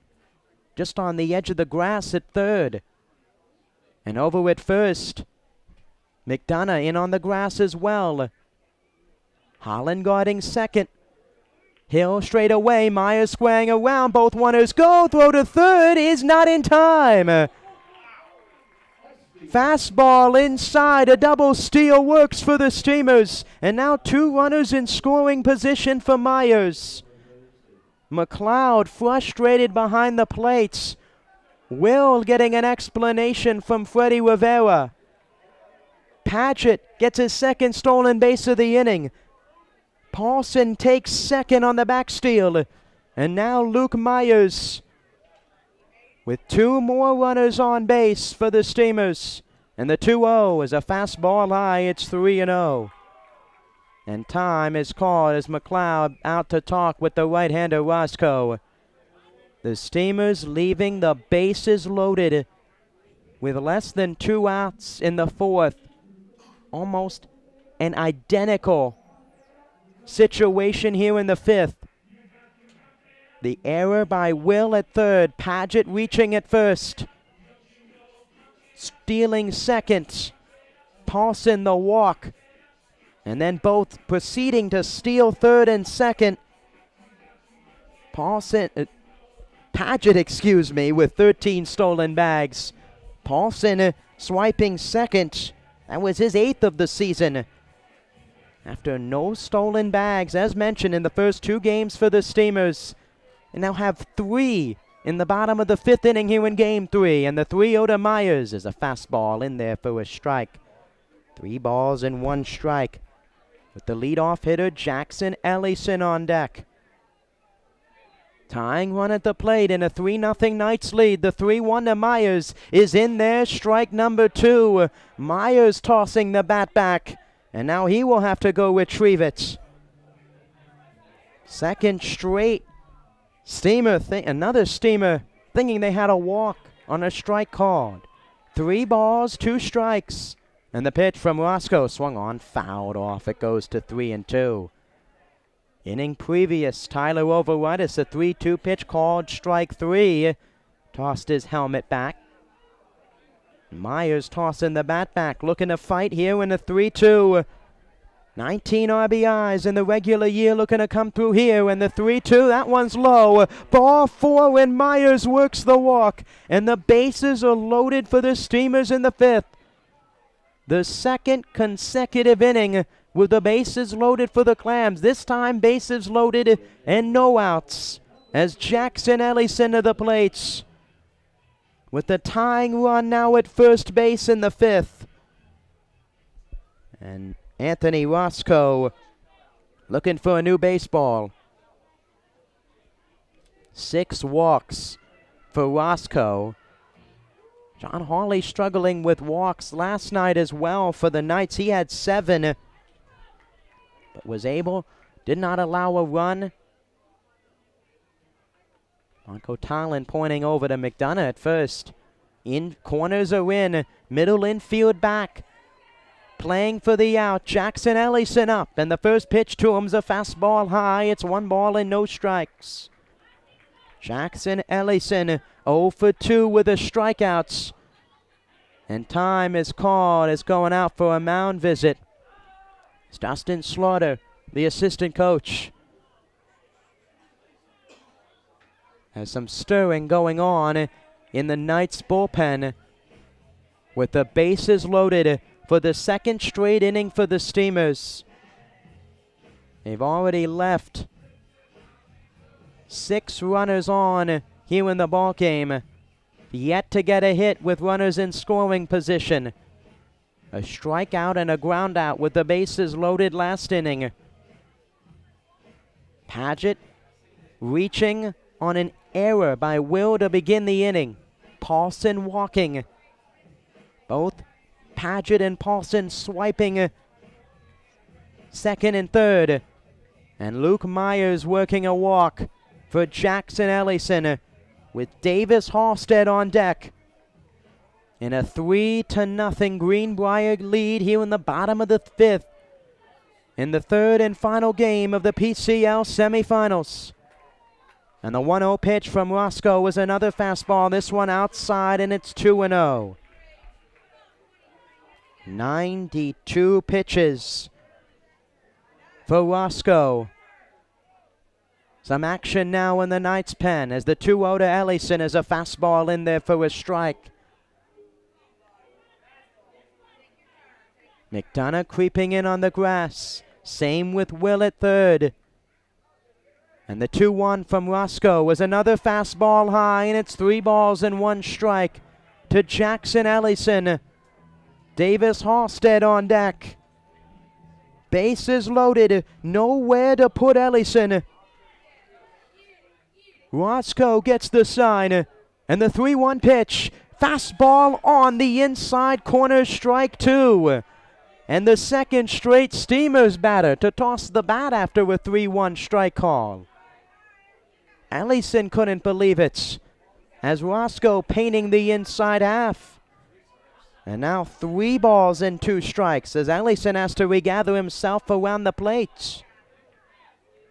3 balls, 2 strikes, bases loaded, and the pitch from Roscoe swung on, fly ball, right field. McDonough hat off, he's going around the edge of the dirt, making the catch is the 2nd baseman Holland, and no one advances. Joshua Holland calling off McDonough, and a huge out number 1 for Roscoe on the mound. Ellison thinking he had ball 4, flies out to 2nd. And the bases remain loaded. 1 out for Davis Halstead. There's a hit now in 2.5 games here in this series. A strikeout and a walk. And the first pitch from Roscoe swung on, fouled off. It's 0-1.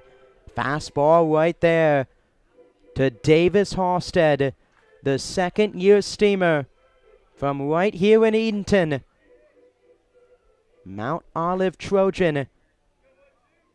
It's been a huge part of the Steamers' offense down the stretch. And the 0-1 pitch, fastball low, gets by McLeod but keeps it around him. 1 ball and 1 strike. Davis Halstead this season during the regular year for the Steamers, .259 average. Tied for the team lead in doubles with 7. 2 home runs. 2nd on the team in runs batted in with 21. Looking for more here. And the 1-1 low. Another good stop by McLeod behind the plate, and it's 2-1. Davis Halstead, 1 of the 7 runs batted in in the series on a bases loaded walk to end game number 2. He's up here with the bases loaded once again in the bottom of the 5th inning. Paget at third, Paulson at second, Myers at first, and the 2-1 pitch, swing and a miss. Roscoe taking something off that one. It's now 2-2 to Halstead with Gabe Kirk. The Steamers' lone hit, a double in the 4th, due on deck. And the 2-2 pitch, low and away, and the count is full. Another full count for Roscoe. 3 balls, 2 strikes, 1 out, the bases full of clams in the 5th.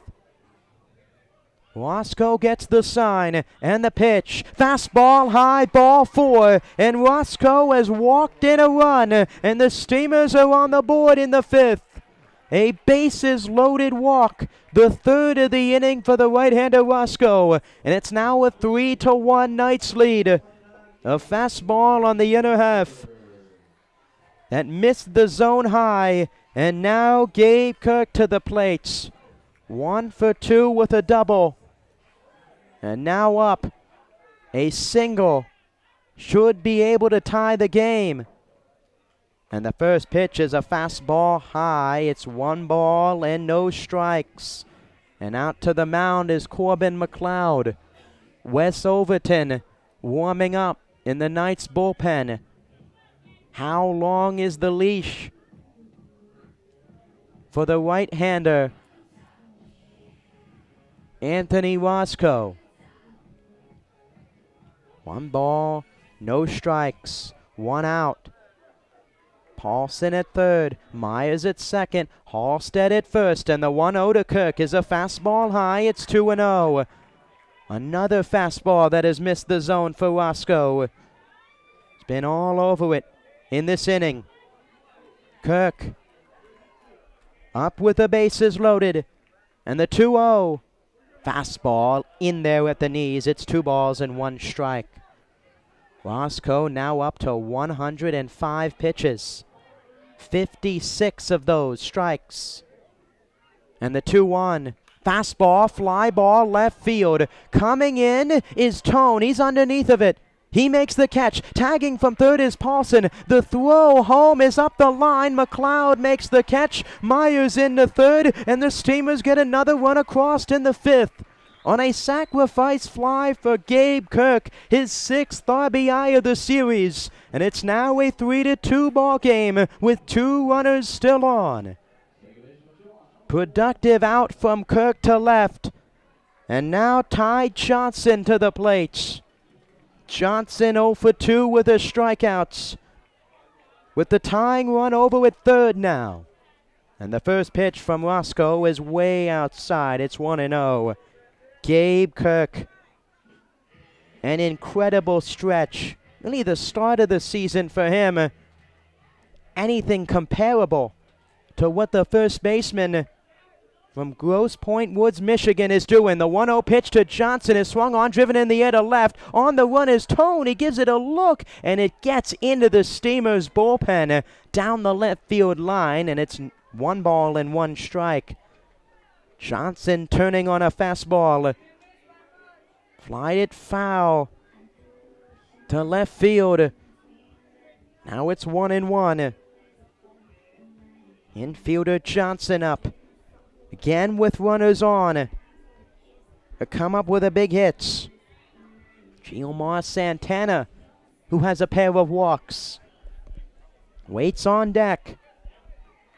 Runners on the corners with 2 outs. 2 runs in on a bases loaded walk and a sac fly. And the 1-1 pitch. Fastball on the outside corner. It's 1 ball and 2 strikes to Ty Johnson. 1-2. Myers at third, a walk. Halstead at first. A bases loaded walk to bring in a 1. Halstead takes off on the 1-2. Ball gets away from McLeod, and Halstead takes second. The 4th stolen base of the inning for the Steamers. And now 2 on, and the go-ahead run is in scoring position for the Steamers and Ty Johnson. Roscoe, a breaking pitch, got away from McLeod. Pitch number 111 for Roscoe, and he steps off. 110 pitches, 59 strikes, and 51 balls from the right-hander. The 2-2 pitch, fastball high and away, and another full counts. Has been the catalyst to the high pitch count from the Chesapeake, Virginia native. As now Overton on the railing of the bullpen. 3 balls, 2 strikes. Roscoe the sign and the pitch. Fastball popped up on the infield. McLeod off with the mask near the fence, and he makes the catch. An excellent play by Corbin McLeod up against the fence, and Johnson is retired, and the Steamers strand 2. 2 runs across, 4 walks, a sac fly, and a bases loaded walk. We go to the top of the 5th. The Knights now lead it 3-2. Well, fans, summer is here. You know what that means. Graduation, parties, and cookout season. The Steamers Party Tent is the perfect place to host your next get-together. Schedule a picnic before the game for your next birthday bash, family gathering, or business rendezvous. It's the classic choice for family summer fun. Call the office at 482-4080 for more details. The new 2023 Edenton Steamers merchandise has arrived. There are plenty of ways for you to pick up your new Steamers gear. You can visit EdentonSteamers.com and place an order. Stop by Sound Feet and Shoes of Edenton or head to the merchandise trailer located behind the first base dugout at historic Hicks Field. You can also pick up your Chowan County Cantaloupes gear, but only at historic Hicks Field. Thank you for your support and repping your Steamers gear.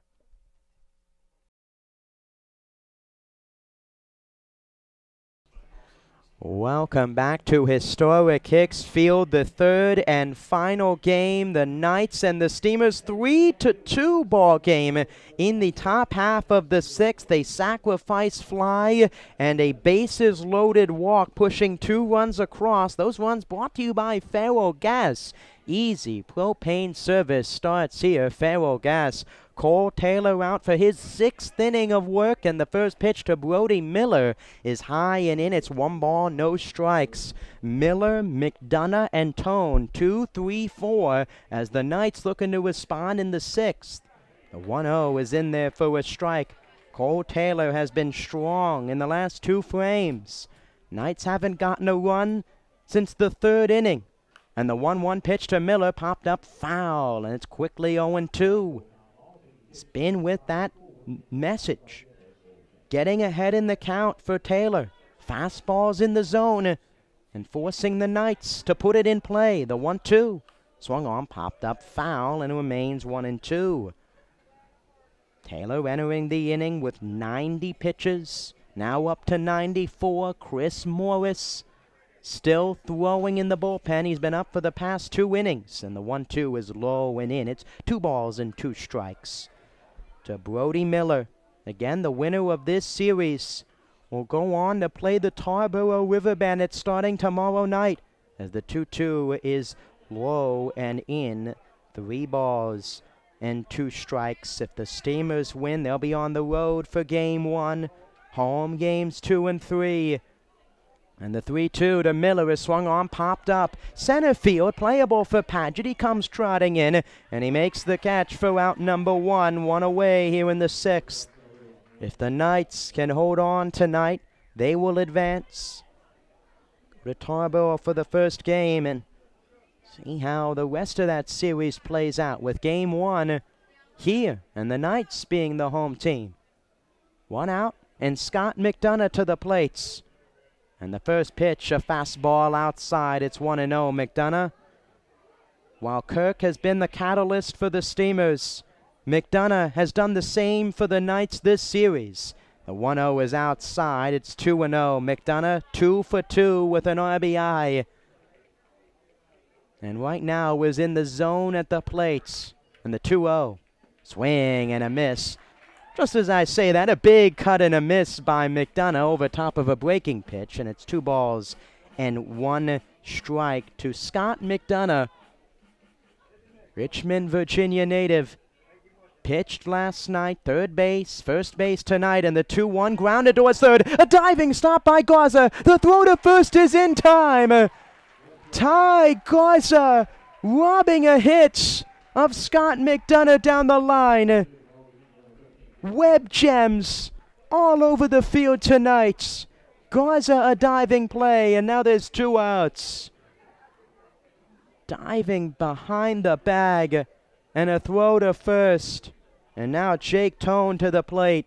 And the first pitch from Taylor is high and away. It's 1-0. The defense at times for the Clams has been up and down. Errors here and there. And a big swing and a miss. It's 1 ball and 1 strike to Tone. But in the same breath, there have been some incredible plays from Myers, from Garza, Johnson as well, as the 1-1 is inside. It's 2 balls and 1 strike. 2 balls and 1 strike to Jake Tone. 0 for 2 in the ball game, and the 2-1 swung on, popped up, foul. It's 2 balls and 2 strikes. Morris continuing to throw for the Steamers. Overton has come on in for the Knights. Could be him in the bottom of the 6th. And the 2-2 fouled off again from Tone. Cole Taylor, 5 2/3 against Catawba Valley, looking to go his longest of the season. And the 2-2 pitch to Tone is high, 3 balls and 2 strikes. Oh, his longest of the season, if he can get Tone out here of 6 innings. Just like Downham last night, Clams giving him some help in the 5th. He's kept it within reach. 3 balls and 2 strikes, and the pitch to Tone. Fastball fly to left. Coming in is Halstead, and he catches it on the run. The hat comes off for Halstead. A 1-2-3 inning aided by some excellent defensive plays for the Steamers. We go to the bottom of the 6th. The Knights lead at 3-2.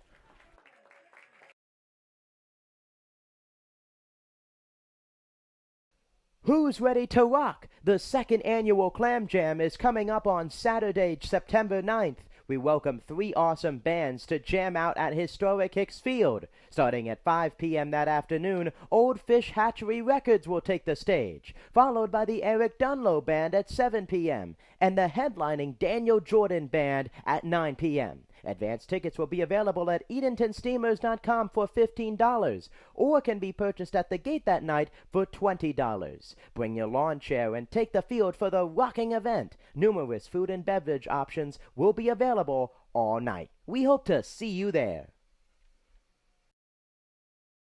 Well, fans, summer is here. You know what that means. Graduation, parties, and cookout season. The Steamers Party Tent is the perfect place to host your next get-together. Schedule a picnic before the game for your next birthday bash, family gathering, or business rendezvous.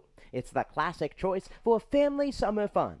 Call the office at 482-4080 for more details. Bottom half of the 6th inning, now a 3-2 ball game after 2 runs for the Steamers in the bottom of the 5th inning against Anthony Roscoe, who exits after 5 innings. The new pitcher on the mound for the Knights is right-hander number 27, Wes Overton. Wes Overton pitching in his 7th game, his first game in the playoffs. 9 2/3 innings pitched, 2 starts, 0-0 with a 11.59 ERA, 16 earned runs allowed, 19 hits, 15 walks. He pitched in the regular season finale against the Clams. Started that ball game, gave up 4 earned runs, a walk, no strikeouts, and he's in for Roscoe, who allows 2 earned runs. He goes 5 innings, 112 pitches for the right-hander. 2 runs, both went unearned. A hit and another starter for the Knights, giving up unearned runs. And the first pitch to Giomar Santana is fly to right field. Miller on the run. He dives and he won't get it. Santana around first. He's heading for second. Playing it is Holland. The throw is not in time. Giomar Santana placing a fly ball into no man's land to right. And the tying run for the Steamers is now at second base. A fastball low and away from Overton. And Santana greeting him with a double to right field. The second hit of the game for the Steamers. Both have been doubles. And now Tyler Overitis to the plate.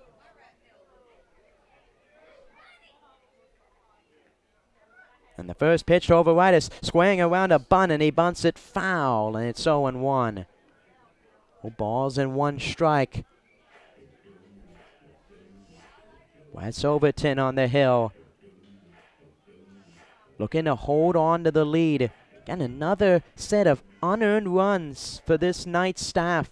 All 6 runs that the Steamers scored in Game 1 went unearned against both Zach Capps and John McCarthy, who came into that ball game. The 0-1, a big cut and a miss for Overitis. It's no balls and 2 strikes. Fastball breaking pitch for Overton. Similarly to Taylor. It's about the spots for him. Working on the corners. No balls and 2 strikes, and the pitch to Overitis. Low and in. Breaking pitch. Overitis holds off, and it's 1-2. Overton from Pensacola Christian College, from Heath, Ohio. 1 ball and 2 strikes. And the pitch. Fastball high. It's 2 balls and 2 strikes. Second season pitching for the Greenbrier Knights. 2-2 with Ty Garza on deck. 0-for-1 with a walk. Santana out at second with a leadoff double. And the 2-2 pitch to Overitis. Fastball misses outside. It's 3 balls and 2 strikes. A close pitch to take. Overitis takes it outside. 3 balls and 2 strikes. Kenny Shadle starting to throw. And the 3-2 is fouled off. Shadle starting to throw in the Knights bullpen. 3 runs on 3 hits for the Knights, 1 error. 2 runs, 2 hits for the Steamers. Looking for another one to tie the game up. The 3-2 by Overitis. A check swing grounded to second. Holland charges, gloves it, throw to first in time to get Overitis. Up to third base goes Santana. There's 1 away. And now Ty Garza to the plates. An excellent pitch by Overton on the inner half. And Overitis, handful of swings in recent games from him. Just a check swing out. Had that happen before to him. Santana as well has gotten a hit like that. Corners in on the infield. Middle infield and middle depth. And the first pitch to Garza is a fastball in there for a strike. It's 0-1. Will and McDonough roaming around the edge of the grass for the Knights. Holland and Hill about even with the second base bag. Outfield straight away in a 3-2 game. And the 0-1 pitch to Garza. It's a breaking ball that missed just high. It's 1 ball and 1 strike. Overton last pitching on Saturday against these Clams. He started that ball game. Coming in relief here, the 1-1 to Garza. Swung on, fouled back, and it's now 1-2. As mentioned, Ty Garza, one of just 4 Steamers during the regular season with at least 20 RBIs. With Ryan Kay, Chris Morris, and Davis Halstead. And for 1 here in the playoffs. And the 1-2. Breaking ball, swing and a miss. He struck him out. Throw to first, and it's dropped. Dropped by the first baseman, McDonough, on a low throw from McLeod. And the Steamers get a gift as Garza reaches, and there's still 1 out. A throwing error going against McLeod. Now motioning to McDonough. McLeod checking Santana at third. The throw to first was low. McDonough couldn't handle it, and now runners on the corners with one out for Drift and Paget. Steamers looking for that hit with runners on base. And the first pitch to Paget is a fastball on the outside corner. It's 0-1. The 2 hits tonight have come at the beginning of innings. Paget looking to come up with one. At the very least, tie this ball game up in the 6th. And the 0-1 from Overton, a fastball low. It's 1 ball and 1 strike. Runners on the corners. Steamers had the bases loaded in the 4th, did not score. Bases loaded in the 5th, they plated 2. Now runners on the corners in the 6th with 1 out. And the 1-1 Garza off from first, swung on, fly ball right field. Miller on the run towards the line, and it goes foul. And Garza will retreat to first. Another hit and run put in motion by head coach Justin Hill. Assistant coach Dalton Stallings over at first base. Pitching coach Cody Johnson. New job at East Texas Baptist University was a huge help for the Steamers ball club. Garza off from first. A line drive up the middle, a base hit. 1 run is in. Garza going to third, and an RBI single by Drift and Paget, who replaces Garza. Garza to third, and the game is tied up at 3. Drift and Paget comes through, and now the go-ahead run for the Steamers is over at third base. A line drive single to center. The 3rd hit of the game for the Steamers, the first with runners on. And now Nate Paulson, the number 9 batter for the Clams, looking to put the team in front. The Steamers were down 3-0 heading into the bottom of the 5th. They scored 2 in the 5th. They've scored 1 here in the 6th, then looking for more. And the first pitch, Paget off of first. A ball, a pump fake throw from McLeod, and Paget with another stolen base. His 3rd of the game as he swipes second. 3 stolen bases for Paget tonight, and now 2 runners in scoring position for Paulson.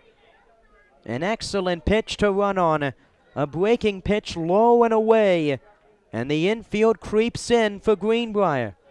And the 1-0 pitch grounded right to Hill at short. Gathers it, throw to first, dug out by McDonough. Another huge out with runners on. Hill watching Garza at third, through to first. And both runners stay put as Luke Myers come into the plate.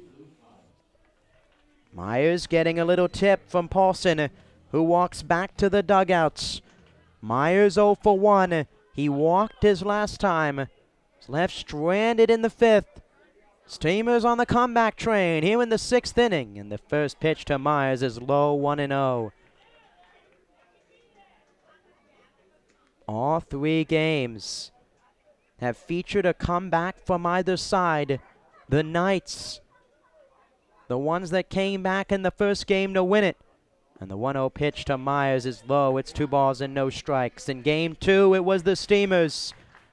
3-2 victory in 9. And tonight, the Steamers doing it again. Down 3-0. Come back to tie it at the very least. And the 2-0 to Myers is in there for a strike. Over with third base is Garza. Out at second is Paget. A walk to Garza. An RBI single by Paget. And the 2-1 to Myers swung on, fouled off. It's now 2 balls and 2 strikes. Myers in the 10-hole tonight. Been leading off for the past 2 weeks. An RBI opportunity for the Steamers' middle infielder. Overton gets the sign. He steps off. Shadle still throwing in the bullpen.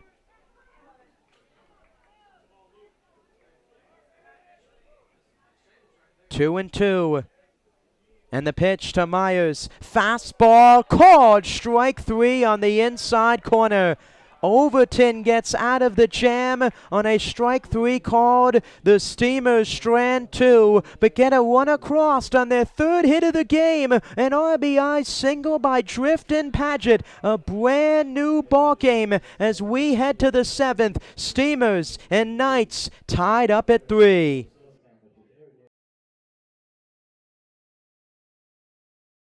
Who's ready to rock? The second annual Clam Jam is coming up on Saturday, September 9th. We welcome 3 awesome bands to jam out at historic Hicks Field. Starting at 5 p.m. that afternoon, Old Fish Hatchery Records will take the stage, followed by the Eric Dunlow Band at 7 p.m. and the headlining Daniel Jordan Band at 9 p.m. Advance tickets will be available at EdentonSteamers.com for $15 or can be purchased at the gate that night for $20. Bring your lawn chair and take the field for the rocking event. Numerous food and beverage options will be available all night. We hope to see you there.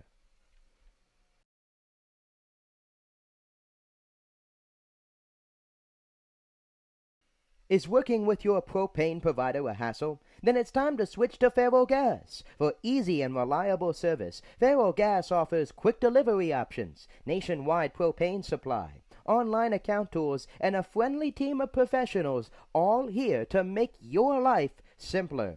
Get started today with a price quote at ferrogas.com. That's FERRELLGAS.com.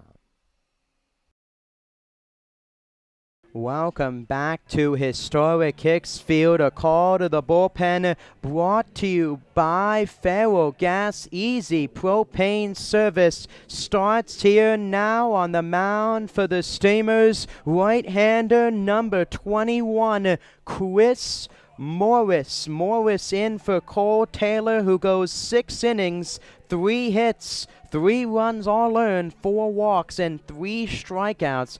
But tossed 3 straight scoreless innings as the Clams' offense has come alive to tie it in the bottom of the 6th. And now Morris looking to keep it tied. During the regular season, Morris 7 games pitched, 1 start, 3 2/3 innings pitched, 2-1 with a 5.26 ERA, 8 earned runs, 10 walks, 13 hits, and 10 strikeouts. In against Shadle, Will, and McLeod, 5, 6, and 7 in his first appearance here in the playoffs.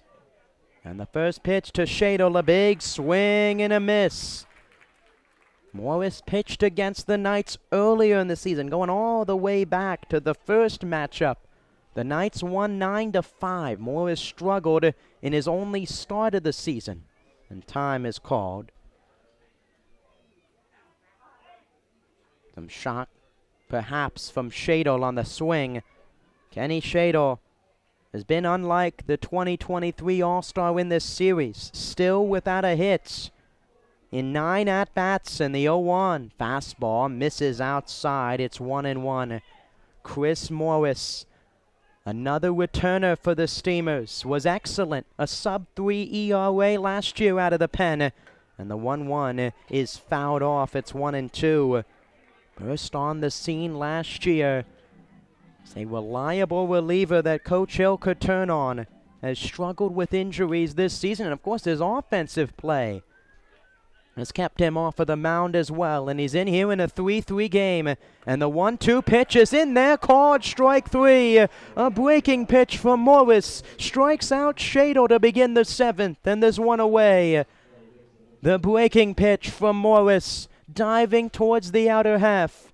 And there's 1 out for Zach Will. 1 out, Zach Will to the plates. 0 for 1 with a walk. And the first pitch is on the outside corner. It's no balls and 1 strike. 1 strike, 1 out. Morris getting the sign from Overitis, and the 0-1 breaking pitch in there for a strike. It's no balls and 2 strikes to Will.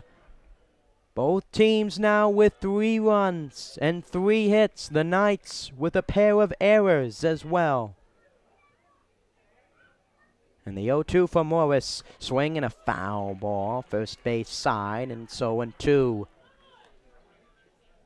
Balls and 2 strikes. Corbin McLeod waiting on deck for Greenbrier. Morris. The sign from over Edison. The 0-2 swing and a miss. He struck him out. Will went around on another breaking pitch from Morris. And now there's 2 outs. That slider from Chris Morris dancing tonight. 2 strikeouts to start his outing in the 7th. And now Corbin McLeod in there. McLeod 0 for 2 tonight. Frustrating 6th for the Knights catcher. Strikeout to first. That was dropped, and now up at the plate. And Morris, another strike. The flamethrower out of the pen. Putting strikes in the zone like it's going out of style. And the 0-1, fastball high. It's 1 ball and 1 strike. 1 ball, 1 strike, 2 outs in the top of the 7th inning.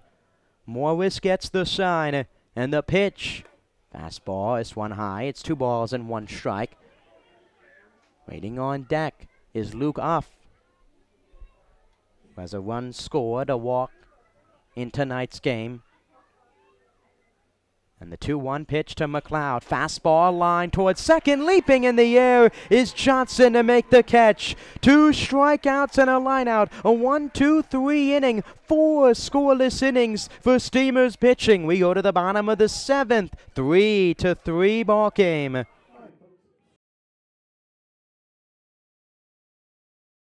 Is working with your propane provider a hassle? Then it's time to switch to Faro Gas. For easy and reliable service, Faro Gas offers quick delivery options, nationwide propane supply, online account tools, and a friendly team of professionals, all here to make your life simpler. Get started today with a price quote at ferrogas.com. That's FERRELLGAS.com.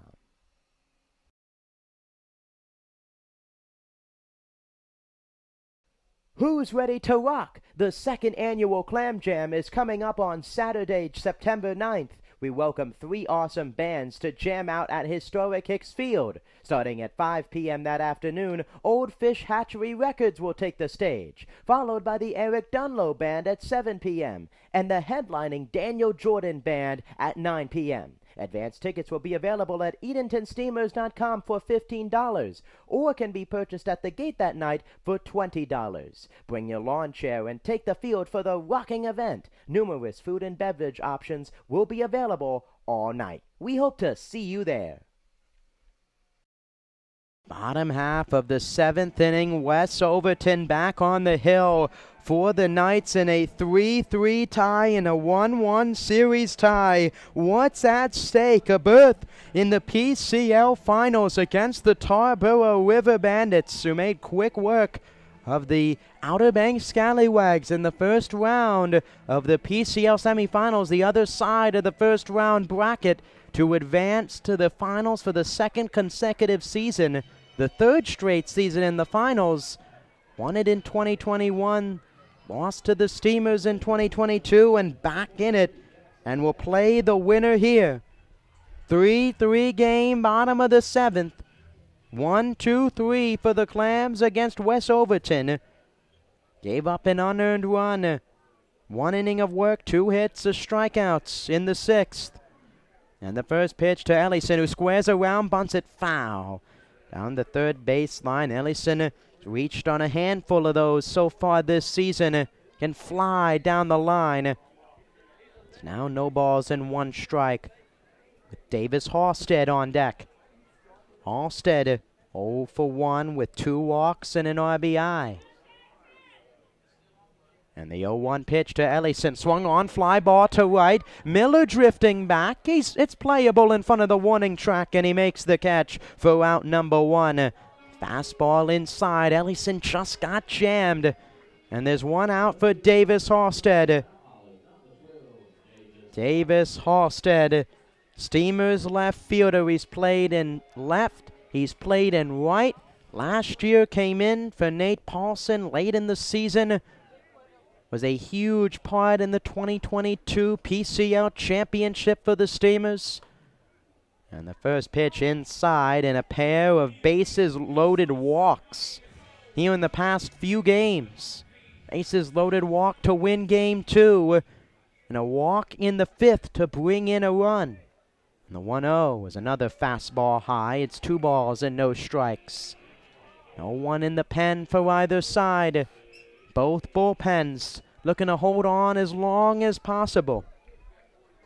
And the 2-2 pitch to Halstead, a fastball, line foul. It's 2 balls and 1 strike. Steamers looking to advance to the finals, PCL finals, for back-to-back seasons. The Knights looking to return for the first time since 2020. And the 2-1 is low. It's 3 balls and 1 strike. Davis Halstead, last season in the teal and black. 23 games played, a .373 average, and the 3-1 is low, ball 4, and Halstead is walked for the 3rd time tonight. Davis Halstead, 3 walks out of the 8 total for the Steamers, and now Gabe Kirk to the plate. Kirk, 1 for 2 with a double, a sac fly. And now another hit to the gap could give the Steamers the lead. Wouldn't be surprised if Halstead took off from first either with a stolen base tonight. And the first pitch is high. McLeod jumping up.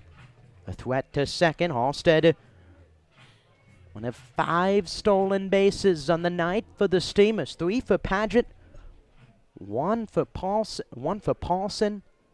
Halstead with 1 as well. And the 1-0. Fastball line to second, could be 2. Holland to second for 1. The throw to first is low and could not be played by McDonough. And Kirk reaches on a fielder's choice. Fastball low and away. Kirk shot it to second. Holland went to second for 1. And the back throw by Hill not in time, or low rather.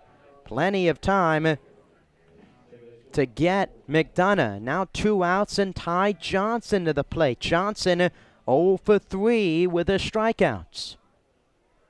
And the first pitch, fastball line to short. On the ground, tosses it to second is Hill, and the inning is over. A walk by Halstead, a runner left stranded. We head to the 8th, 3-3 ball game. How else would the final game of the PCL semifinals end? Tie game as we head to the 8th.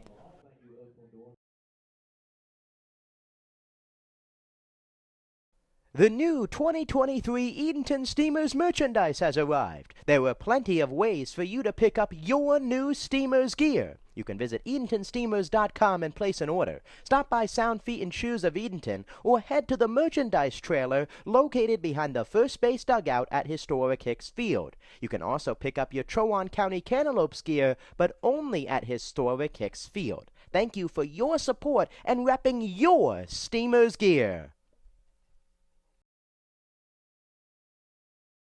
Well, fans, summer is here. You know what that means. Graduation, parties, and cookout season. The Steamers Party Tent is the perfect place to host your next get-together. Schedule a picnic before the game for your next birthday bash, family gathering, or business rendezvous.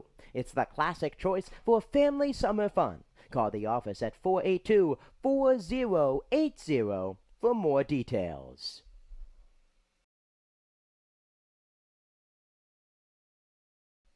Is your kid a fan of the Clam? Why not sign them up for the Steamers Kids Club, presented by Weatherly Insurance? Membership is free for all kids ages 12 and under. They receive 4 free tickets, a club t-shirt, a discount to baseball camp, an invitation to an exclusive meet and greet event with the players, and much more. You can visit EdentonSteamers.com and download a registration form today. Top half of the 8th inning, 3-3 ball game. Steamers and the Greenbrier Knights. Chris Morris out for his second inning in relief of right-hander Cole Taylor. And leading off, Luke Uff, Jordan Hill, and Joshua Holland, the bottom of the order for the Knights. That is combined for 2 runs scored, a hit, and 2 RBIs. Luke off at the plate, a strikeout, a walk. Walked in the top of the second and scored on a 2-run home run by Hill against Cole Taylor, and takes the first pitch from Chris Morris in there for a strike. Morris, quick work of the Knights in the 7th. 2 strikeouts and a flyout. And the 0-1 to Off is fouled off. It's no balls and 2 strikes. Morris needing just 12 pitches to get through the 7th. He's at 14 now. Taylor threw 108 through 6 innings. And the 0-2, breaking ball low. It's 1 ball and 2 strikes. Pitcher Chris Morris in the transfer portal at the moment.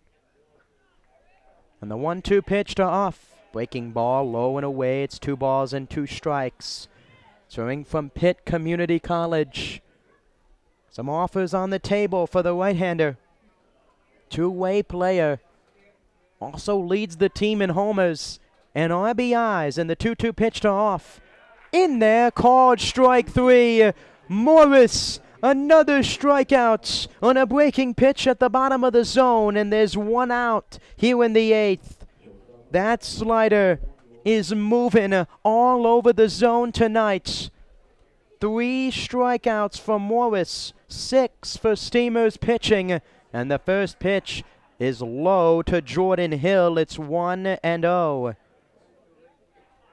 Jordan Hill, as mentioned, a 2-run home run in the 2nd, gave Greenbrier an early lead. And the 1-0 pitch is at the bottom of the zone. It's 1-1. Morris attacking the zone at the knees. Here in the 7th and the 8th.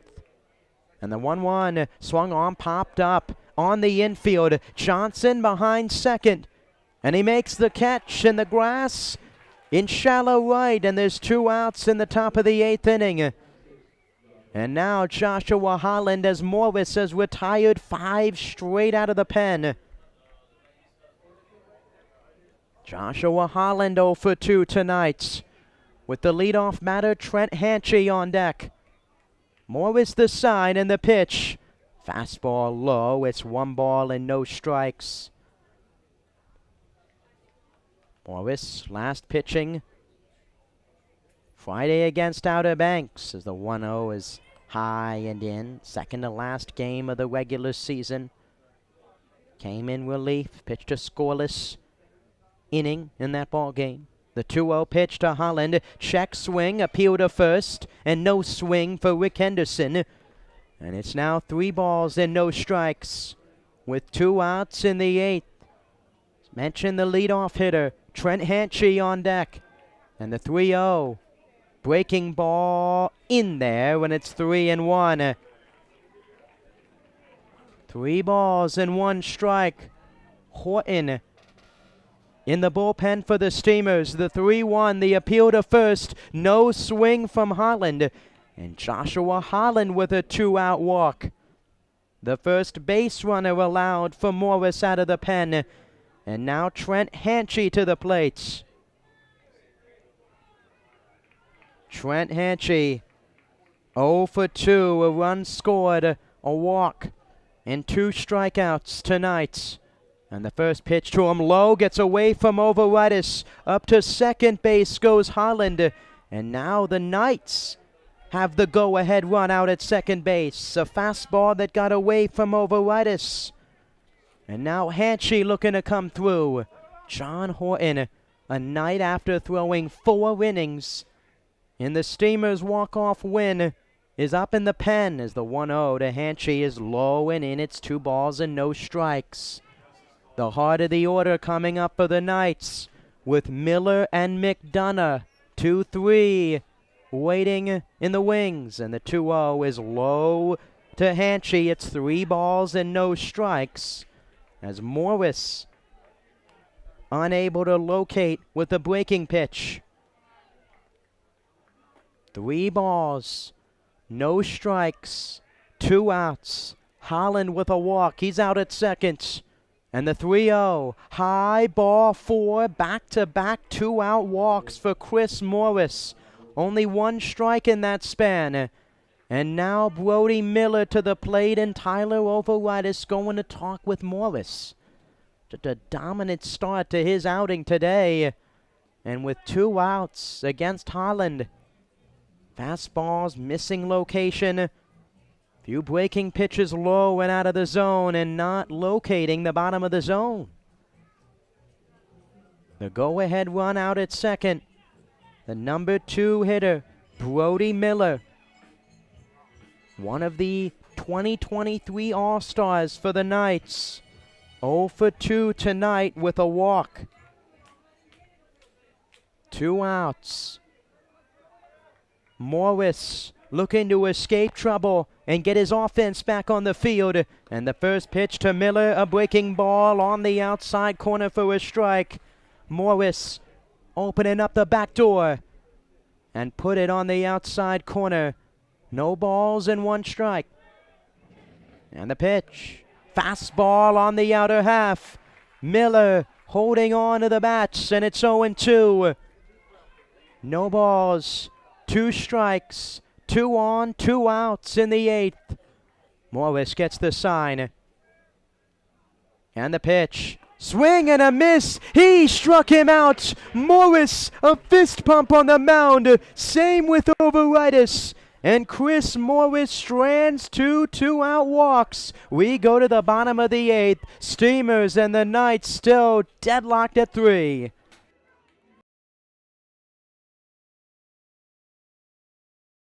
Who's ready to rock? The 2nd annual Clam Jam is coming up on Saturday, September 9th. We welcome 3 awesome bands to jam out at historic Hicks Field. Starting at 5 p.m. that afternoon, Old Fish Hatchery Records will take the stage, followed by the Eric Dunlow Band at 7 p.m. and the headlining Daniel Jordan Band at 9 p.m. Advance tickets will be available at EdentonSteamers.com for $15 or can be purchased at the gate that night for $20. Bring your lawn chair and take the field for the rocking event. Numerous food and beverage options will be available all night. We hope to see you there.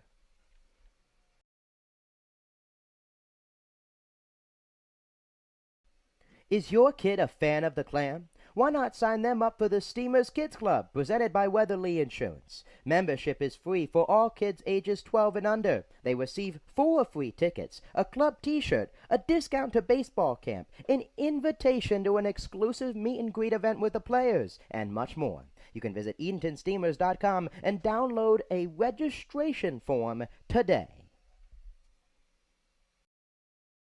Welcome back. Bottom half of the 8th inning.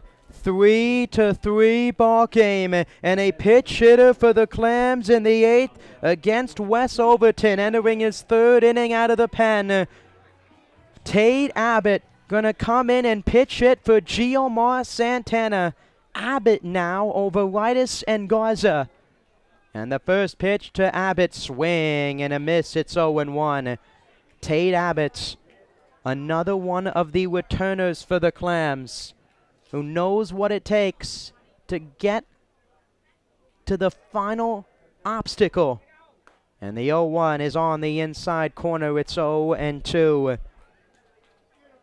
Had the championship last season, but this year's a new year, and the Steamers want to do it again. And the 0-2, low and in. It's 1 ball and 2 strikes.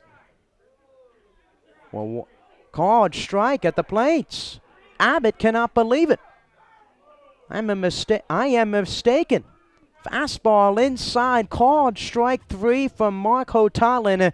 Abbott visibly frustrated, going back to the dugout, and now there's 1 out for Tyler Overitis.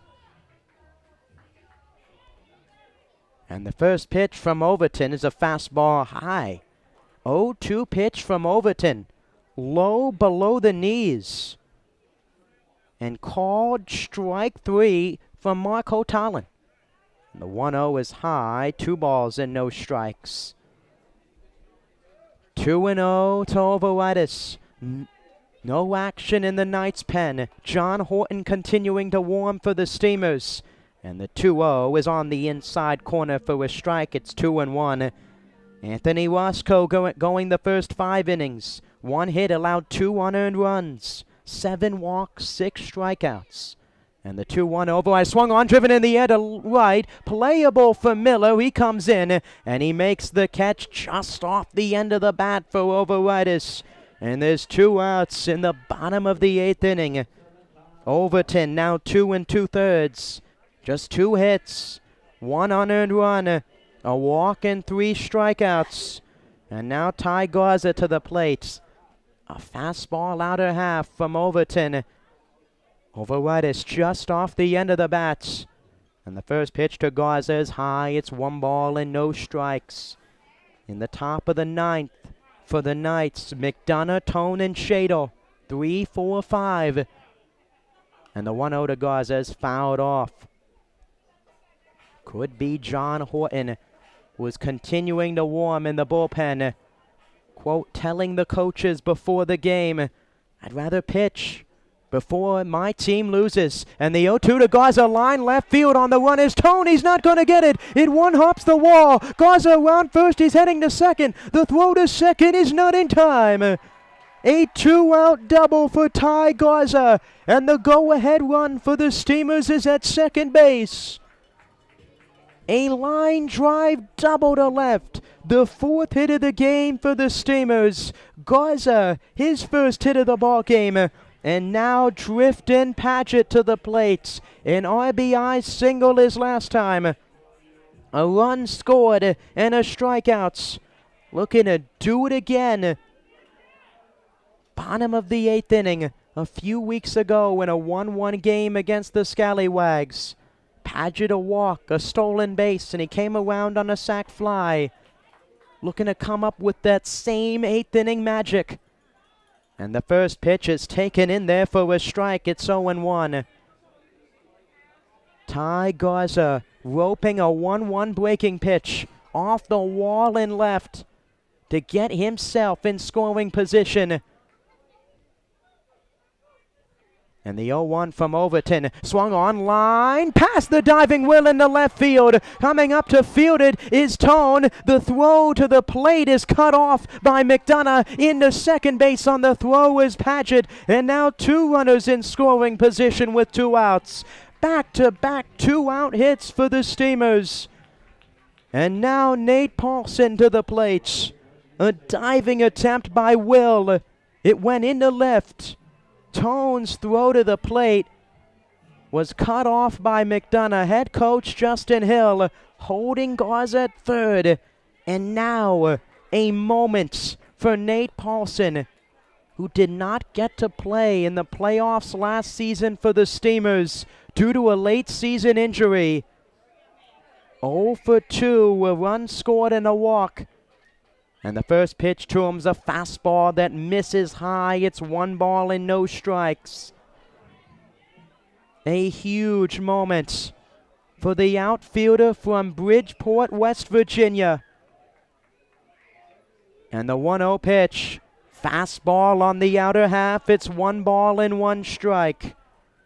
Garza at third, a 2-out double. Paget, a 2-out single. He has 2 hits.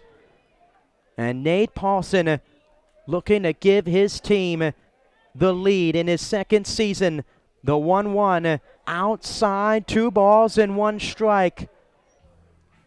Paulson joining the team last season, becoming the heralded rookie that made the All-Star team, was phenomenal. The team MVP looking to come up with a big hit, a big cut and a miss. It's 2-2. Last season, Paulson second on the team in runs to Chase Bruno. Second to Jeremiah Boyd in RBIs. And looking here in 2023 to put his team up in the bottom of the 8th. And the 2-2 pitch. High, it's 3 balls and 2 strikes. Action now in the Knights bullpen. 3-2. Myers on deck if the inning continues. Overton the sign. And the pitch swung on, grounded, foul. It will remain 3 balls and 2 strikes. Paulson torn, close, dealing with an arm injury. Missed the beginning of the season. Away from the team for a week in July due to a family emergency.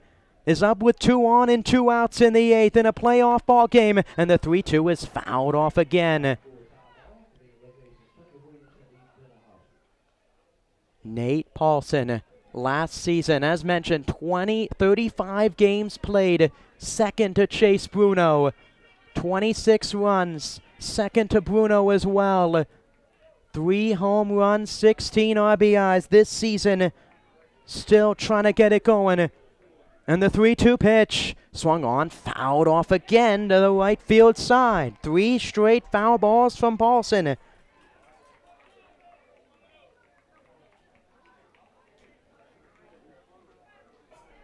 Eight pitches in this at-bats. 3 balls, 2 strikes, 2 outs. Garza at third, Paget at second, and the 3-2 swung on, fly ball center field, drifting back in front of the warning track and making the catch is Hatchie to end the inning. The Steamers strand 2 on a pair of 2-out hits. We go to the top of the 9th. The Knights and the Steamers tied up at 3.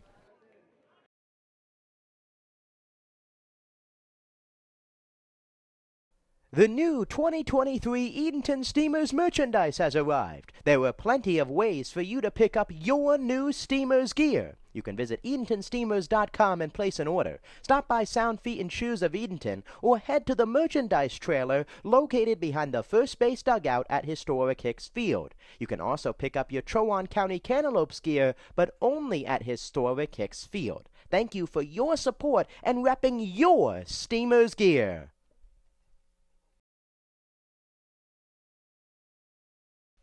Is your kid a fan of the Clam? Why not sign them up for the Steamers Kids Club, presented by Weatherly Insurance? Membership is free for all kids ages 12 and under. They receive 4 free tickets, a club t-shirt, a discount to baseball camp, an invitation to an exclusive meet and greet event with the players, and much more. You can visit EdentonSteamers.com and download a registration form today.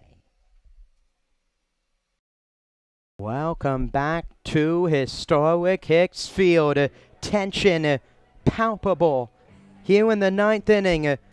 The 3rd straight game in this series that may be decided by just 1 run.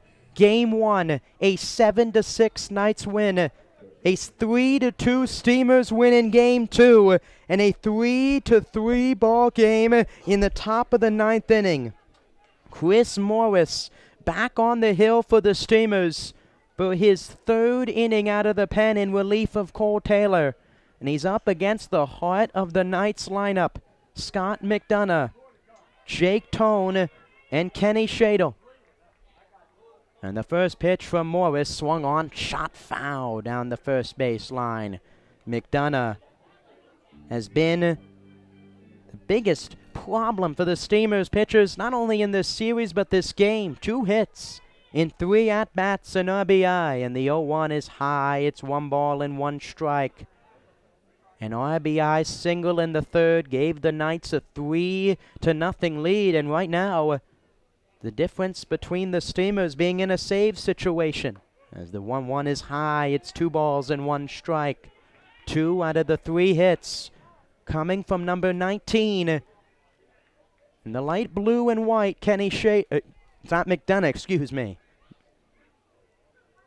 And the 2-1, fastball inside. It's 3 balls and 1 strike. Morris dodging a pair of 2-out walks. No, there are not. There was not a limit of extra innings. No added runner at second base, unlike the regular season, as a big cut and a miss by McDonough, looking to untie it with one swing, and it's 3-2. If the game goes to extras and the Steamers can't win it in the ninth, he's starting fresh. No runners on, and the 3-2 to McDonough is inside, ball 4. Overitis was set to throw it around, and McDonough goes to first. Overitis popped out of his stance, but ball called by Mark Hotalin. Hands up in the air from a pair of Steamers players, and now the go-ahead run on for Jake Tone. Tone squaring around, bunts it foul, and it's 0-1. And have you seen this? Cleanup hitter squaring around for the Knights, trying to get the runner over. Against Morris, trying to bear down. Horton was warming in the bullpen, just standing outside the home bullpen gate. Tone squares around, bunts another one foul, and it's now 0-2. Fastball high and in.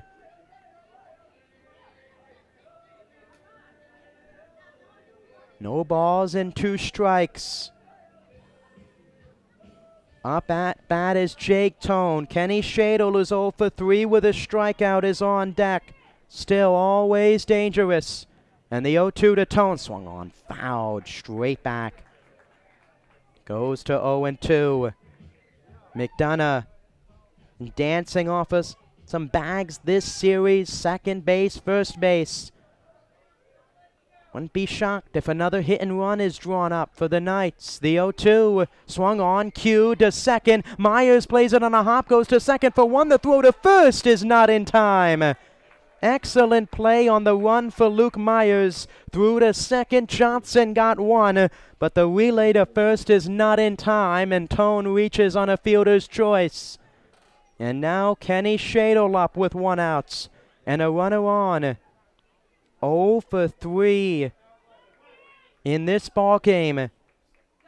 Still yet to get a hit in this series, and takes the first pitch on the outside corner for a strike. Kenny Shadle. The 2 guys that went to the end of the 2023 Home Run Derby matching up here in the 9th of a playoff game. And the 0-1 is fouled off. Morris and Shadle. Morris, 13 home runs, making it to the final round, but Shadle outdoing him in the Home Run Derby in Manio. Now in a tie game, in the final game of a playoff series, facing off in Edenton. The 0-2, breaking ball on the inside corner, called strike 3. Shadle can't believe it, and there's 2 outs. Morris, another strikeout out of the pen. He's got 5 now, 8 for the team. And now Zach Will is up with 2 outs and a runner on first.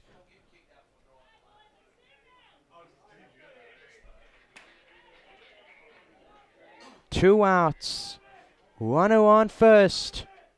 And the pitch from Morris to Will is low. 1 ball and no strikes.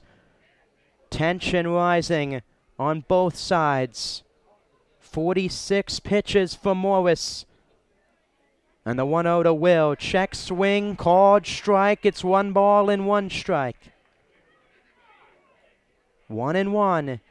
2 outs in a 3-3 ball game. And the pitch from Morris. Fastball, swing and a miss. It's 1-2 to Will. Zach Will 0 for 2. A walk and a strikeout. Morris looking to dodge the walk from McDonough to lead off the inning. Tone at first on a fielder's choice. And the 1-2 pitch. Swing and a miss. He struck him out. And Morris pumped up on the hill. Another strikeout. A runner stranded. We're going to the bottom of the 9th. Steamers looking for their 2nd consecutive walk-off win.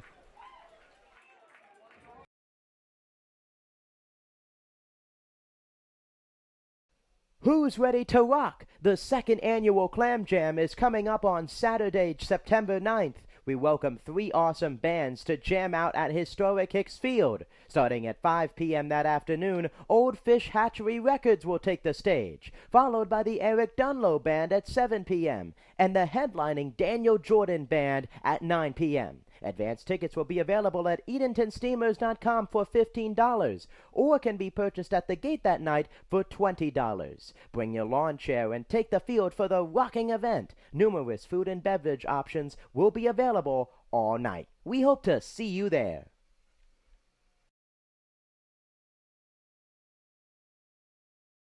Is working with your propane provider a hassle? Then it's time to switch to Faro Gas. For easy and reliable service, Faro Gas offers quick delivery options, nationwide propane supply, online account tools, and a friendly team of professionals, all here to make your life simpler. Get started today with a price quote at ferrogas.com. That's FERRELLGAS.com. Bottom half of the 9th inning, 3-3 game. Steamers and Knights tied up. Wes Overton back on the hill for his 4th inning on the mound, and he'll face off against 10-1 and 2.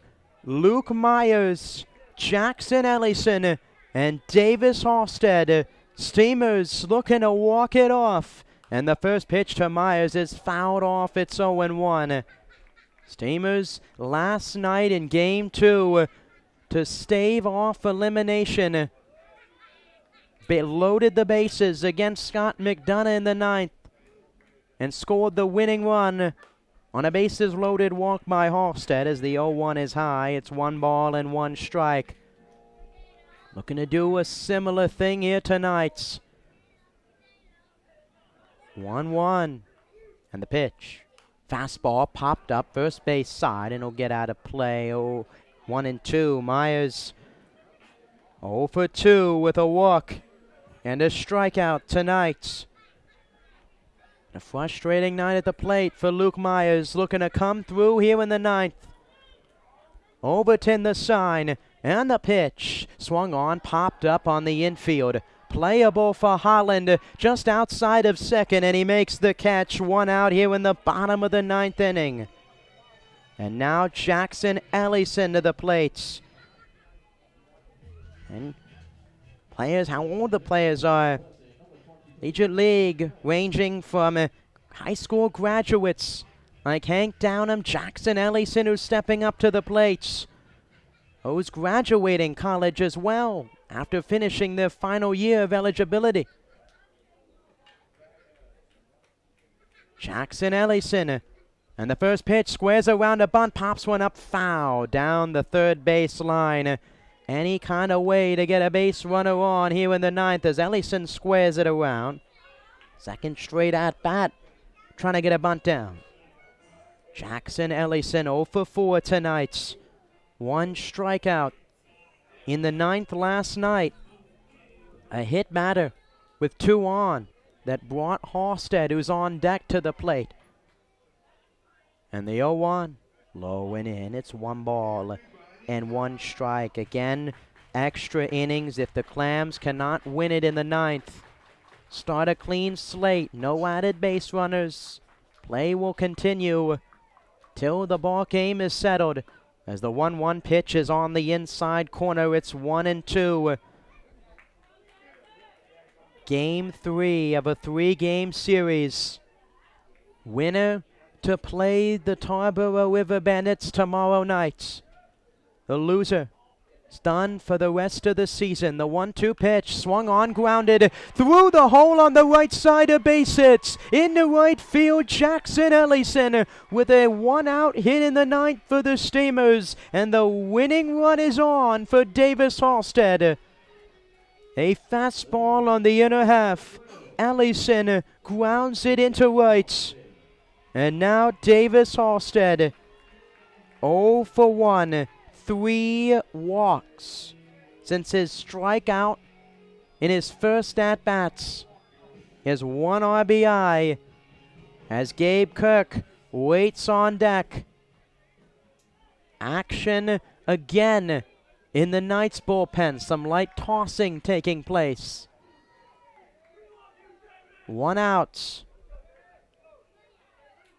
And the pitch from Overton is a fastball high. 1 ball and no strikes. Wes Overton now with 63 pitches in relief of Roscoe. Both teams utilizing just 1 arm out of the bullpen here. And the 1-0 pitch. Fastball on the inner half. It's 1 ball and 1 strike. 1-1. 1 out. Halstead checking the signs. Spout all the players. Signs around the belt buckle. And the 1-1. Slide step, breaking ball, called strike. An excellent pitch from Overton. Wes Overton for the Knights. Been up and down all season for Greenbrier and delivering one of his best performances of the season in a winner-go-home game. Halstead looking to get to him here in the 9th.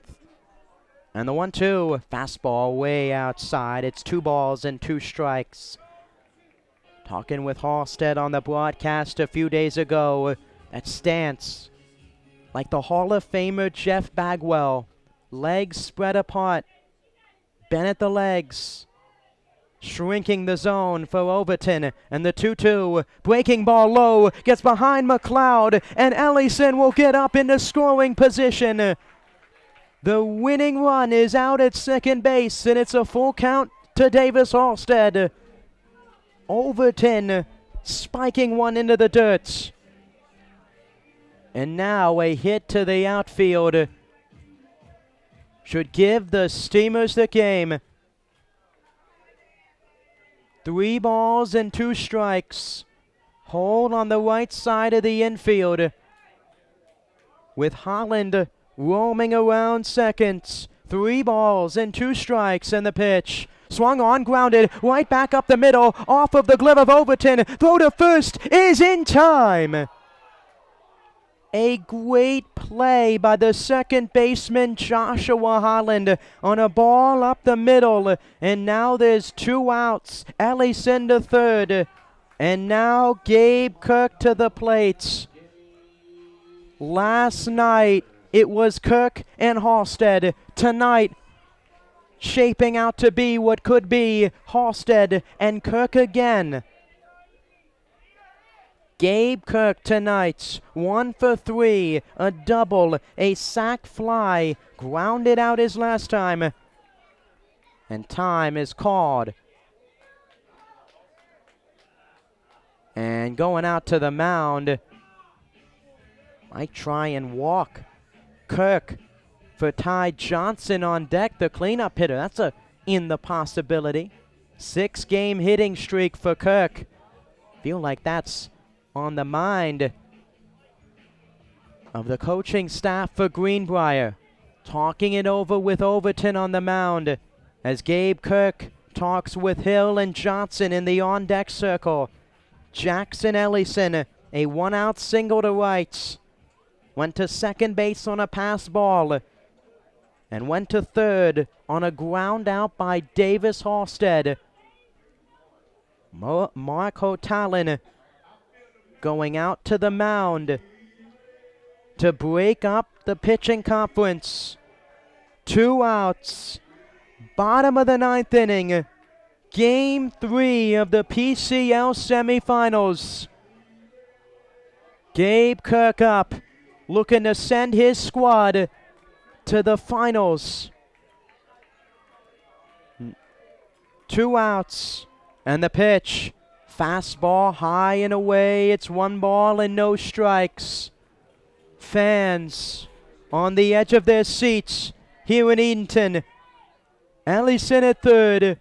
1 ball, no strikes to Kirk. And the pitch. Fastball misses high. It's 2 balls and no strikes. Another fastball high. And after the 2 balls, an intentional walk. An intentional walk to Kirk. And now Ty Johnson to the plate. Johnson now in the hero chair. Jackson Ellison the third. Kirk with an automatic ball 4 goes down to first. Runners on the corners. 2 outs in the ninth. And the first pitch, Kirk takes off for second. Swung on, grounded on the infield. Charging as Holland gloves it. Throw to first is in time. And Wes Overton gets out of the jam. A single and a walk left stranded. What's better than free baseball in the final game of a PCL semifinal matchup? We're going to the 10th. The Knights and the Steamers tied at 3. Well, fans, summer is here. You know what that means. Graduation, parties, and cookout season. The Steamers Party Tent is the perfect place to host your next get-together. Schedule a picnic before the game for your next birthday bash, family gathering, or business rendezvous. It's the classic choice for family summer fun. Call the office at 482-4080 for more details. The new 2023 Edenton Steamers merchandise has arrived. There are plenty of ways for you to pick up your new Steamers gear. You can visit EdentonSteamers.com and place an order. Stop by Sound Feet and Shoes of Edenton or head to the merchandise trailer located behind the first base dugout at historic Hicks Field. You can also pick up your Trowan County Cantaloupes gear, but only at historic Hicks Field. Thank you for your support and repping your Steamers gear.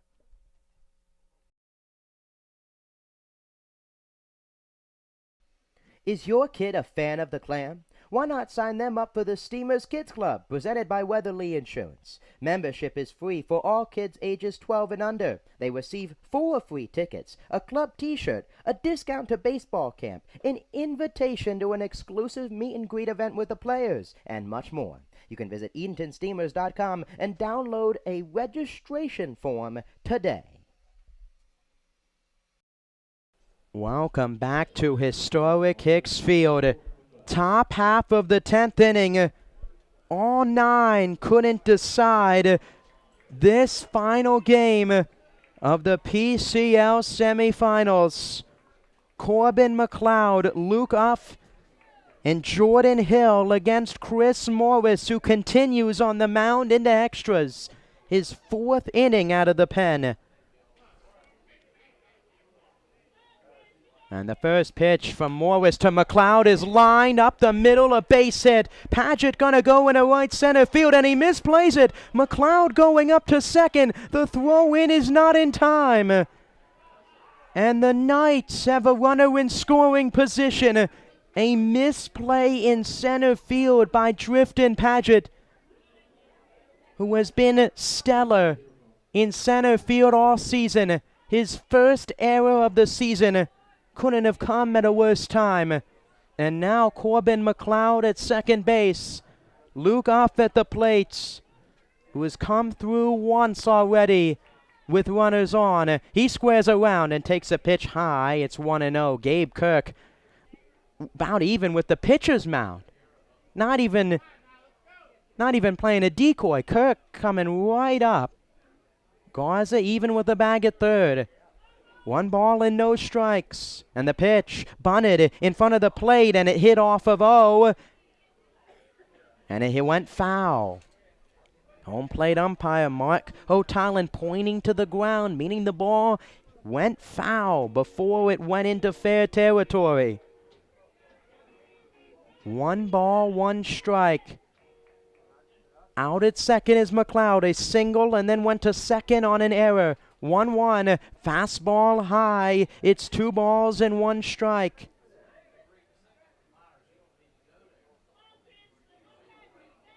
Two balls and 1 strike. Kirk charging.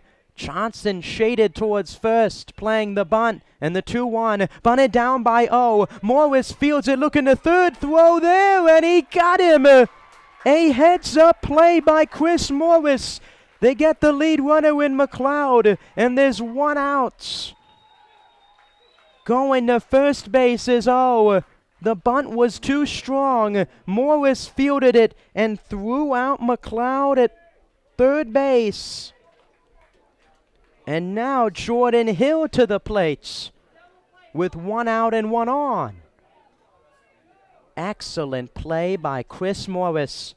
And the first pitch to Hill is low. The Steamers offense, ever since the 6th, has sputtered, and Morris has kept it tied on the mound. The 1-0 to Hill, swung on, line drive, fair ball down the left field line, and it'll go to the corner. Rounding second, heading for third is O. Halstead in the corner, replays it. Stopped at third base is O, and up to second base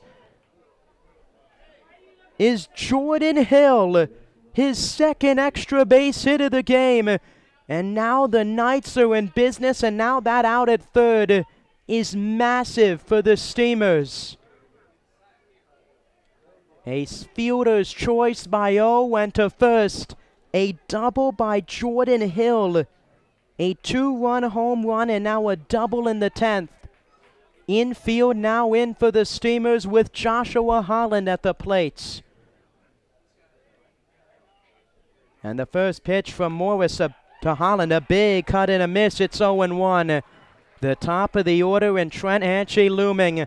Morris looking to pull out the Houdini act here in the 10th. And the 0-1 swing and a miss by Holland. It's 0-2. Horton out in the bullpen, creeping towards the gate. No balls, 2 strikes, infield in, runners at second and third. And the pitch from Morris, swing and a fly ball, right center field, Paget on the run, he makes the catch, tagging from third is O, the throw to the plate is not in time. Overitis claiming he tagged him, but Mark Hotalin saying that he is safe. Going to third is Hill. The Steamers are irate. And head coach Justin Hill having to be pushed off the field. And it's now a 4-3 Knights lead. And the umpires are going to come together. 4-3 Knights for the moment. But the umpires coming together.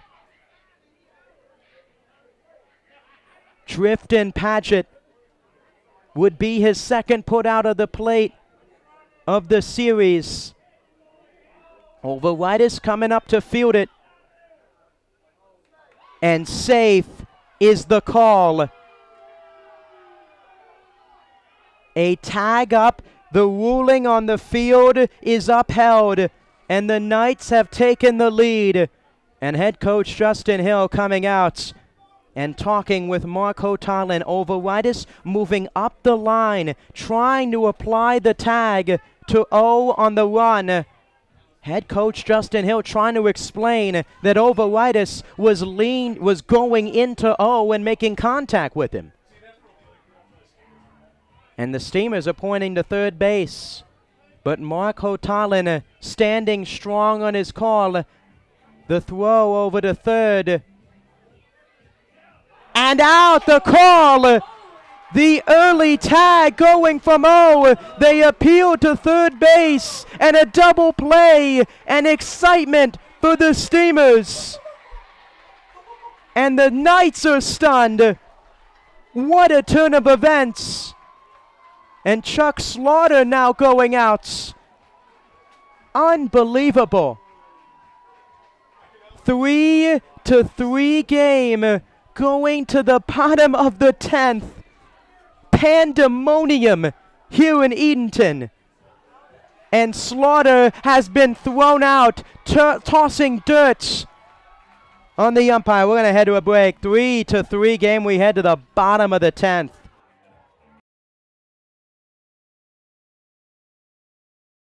Who's ready to rock? The second annual Clam Jam is coming up on Saturday, September 9th. We welcome 3 awesome bands to jam out at historic Hicks Field. Starting at 5 p.m. that afternoon, Old Fish Hatchery Records will take the stage, followed by the Eric Dunlow Band at 7 p.m. and the headlining Daniel Jordan Band at 9 p.m. Advance tickets will be available at EdentonSteamers.com for $15 or can be purchased at the gate that night for $20. Bring your lawn chair and take the field for the rocking event. Numerous food and beverage options will be available all night. We hope to see you there. Well, fans, summer is here. You know what that means. Graduation, parties, and cookout season. The Steamers Party Tent is the perfect place to host your next get-together. Schedule a picnic before the game for your next birthday bash, family gathering, or business rendezvous. It's the classic choice for family summer fun. Call the office at 482-4080 for more details.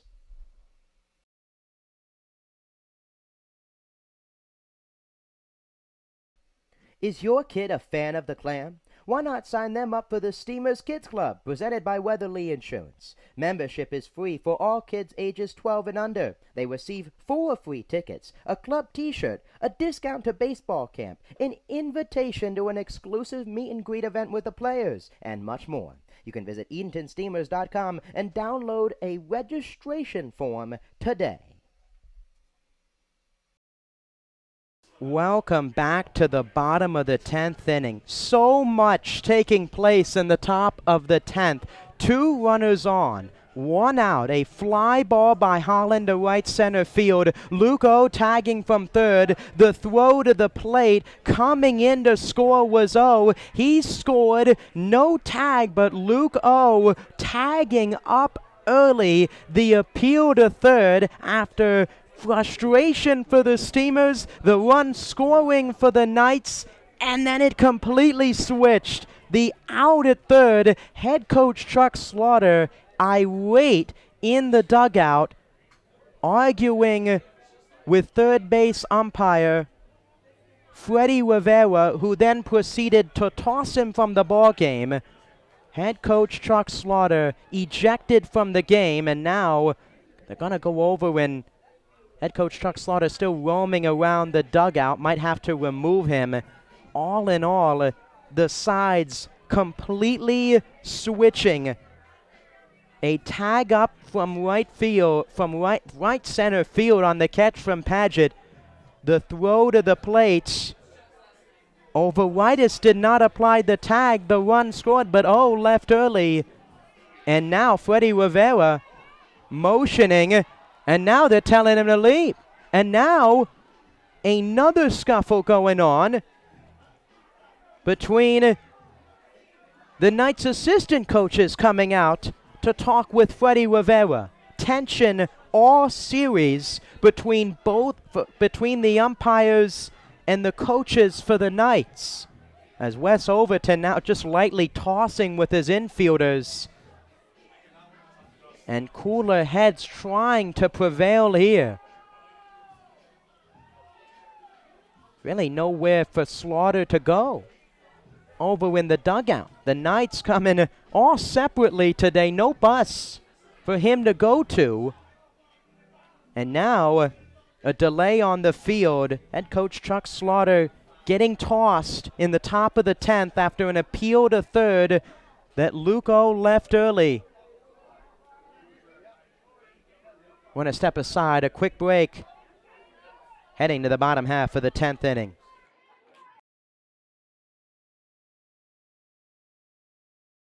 Who's ready to rock? The second annual Clam Jam is coming up on Saturday, September 9th.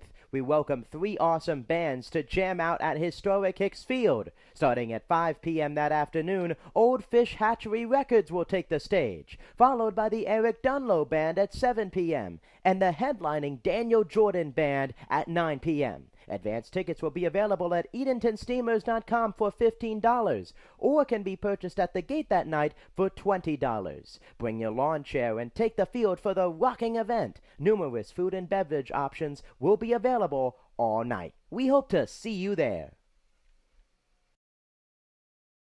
Is working with your propane provider a hassle? Then it's time to switch to Faro Gas. For easy and reliable service, Faro Gas offers quick delivery options, nationwide propane supply, online account tools, and a friendly team of professionals, all here to make your life simpler. Get started today with a price quote at ferrellgas.com. That's FERRELLGAS.com.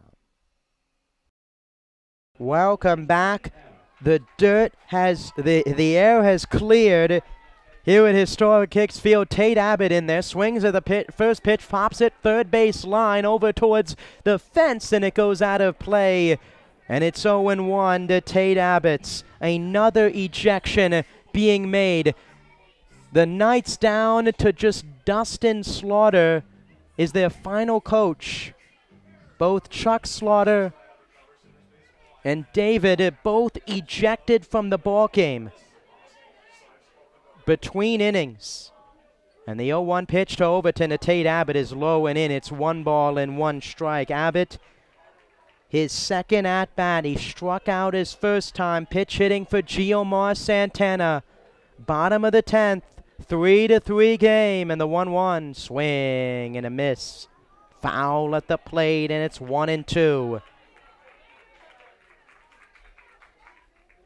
An unbelievable top of the 10th inning. 3 hits for the Knights and no runs across. 1 ball and 2 strikes to Abbott. Steamers looking to walk it off.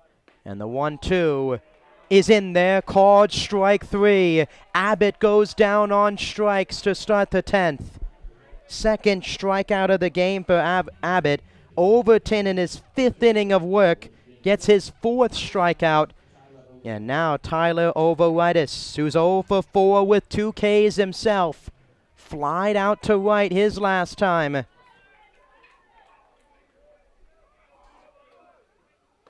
And the first pitch to Overitis is high, 1 ball and no strikes.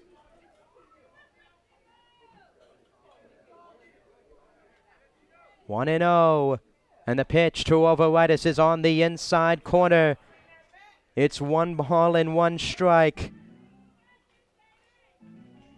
Hands all around the PCL tuning in tonight. The 1-1 Overitis swung on, fly ball left field. Coming in is Tone, going out is Hill. And Tone makes the catch in shallow left. And there's 2 outs here in the bottom of the 10th. Ty Garza now to the plates.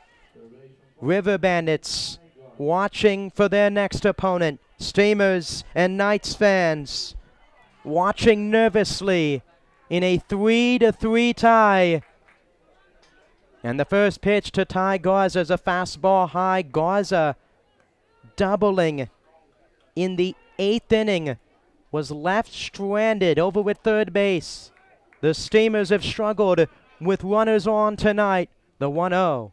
Fastball low. It's 2 balls and no strikes. What a ball game. 3-3. Really the only way this back and forth series could end. The 2-0 way outside. It's 3-0.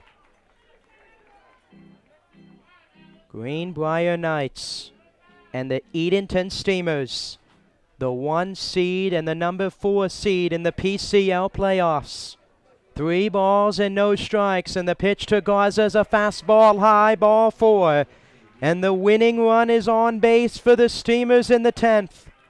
As Drifton Paget comes to the plate.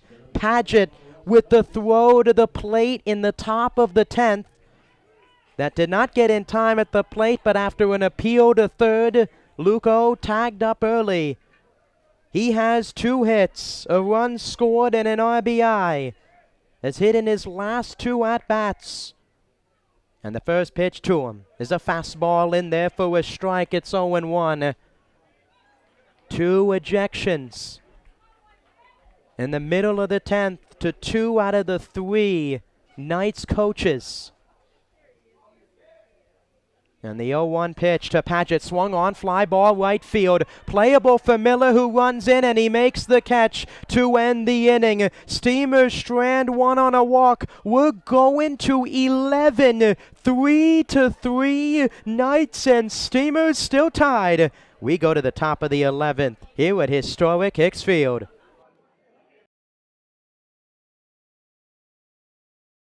Well, fans, summer is here. You know what that means. Graduation, parties, and cookout season. The Steamers Party Tent is the perfect place to host your next get-together. Schedule a picnic before the game for your next birthday bash, family gathering, or business rendezvous. It's the classic choice for family summer fun. Call the office at 482-4080 for more details.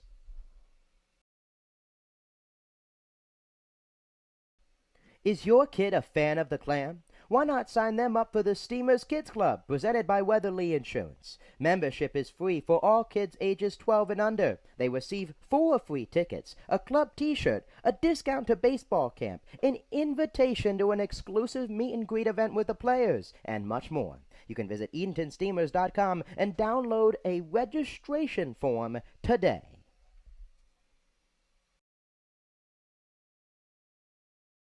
The new 2023 Edenton Steamers merchandise has arrived. There are plenty of ways for you to pick up your new Steamers gear. You can visit EdentonSteamers.com and place an order. Stop by Sound Feet and Shoes of Edenton or head to the merchandise trailer located behind the first base dugout at historic Hicks Field. You can also pick up your Chowan County Cantaloupes gear, but only at historic Hicks Field. Thank you for your support and repping your Steamers gear. Top half of the 11th inning. Chris Morris back on the hill for the Steamers for his 5th inning out of the pen. And the first pitch to Trent Hanchy is popped foul down the third base line. It's no balls and 1 strike. Trent Hanchy 0 for 2, 2 walks, 2 strikeouts, a run scored. And the 0-1 pitch is way outside. John Horton was warming up in the Steamers bullpen. He's up again, warming, as Morris in his 5th inning of work. And the 1-1 is foul back. It's 1-2. Hanchy scoring a run all the way back in the 3rd inning of this ball game, which seems like days ago now. In the top of the 11th inning, 1 ball and 2 strikes, and the pitch swung on, flied, foul. It's 1-2. Hanchy, Miller, and McDonough. 1, 2, and 3.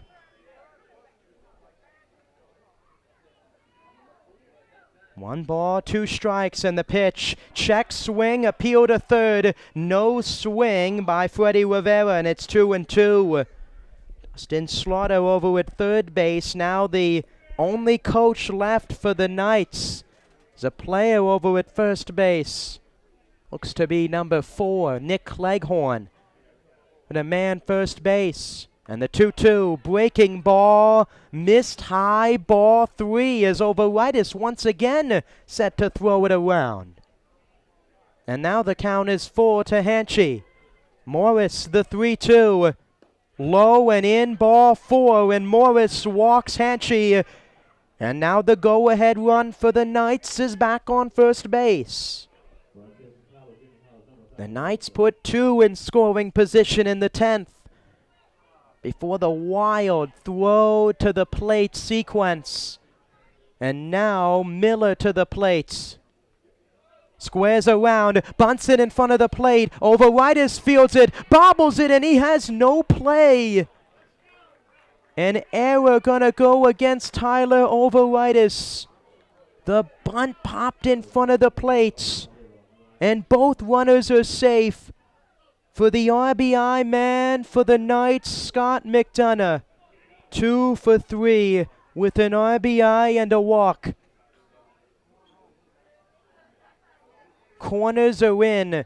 Garza and Kirk, a hole on the right side for McDonough. The first pitch, a check swing. He went around and a called strike anyways. And it's 0-1. The Richmond, Virginia native. An opportunity to put his team in front here in extras. And the 0-1 is low. It's 1 ball and 1 strike. Morris looking to escape damage again. 2 on, nobody out. And the 1-1 pitch, swung on, grounded right back to Morris, could be 2. Throws to Johnson for 1, the throw to first is in time, a double play. A huge double play for the Steamers. Morris to Johnson to Kirk. And now there's 2 outs with Henchy over at third, and now Jake Tone to the plate. Jake Tone with a 2 RBI hit in the second game. He's 0 for 4 tonight. And the first pitch from Morris is a breaking ball in there. It's 0-1. Horton still waiting at the gates. Morris looking to get through another inning on the hill. And Morris throws home, and a swing and a miss by Tone. Tone thought he stepped off.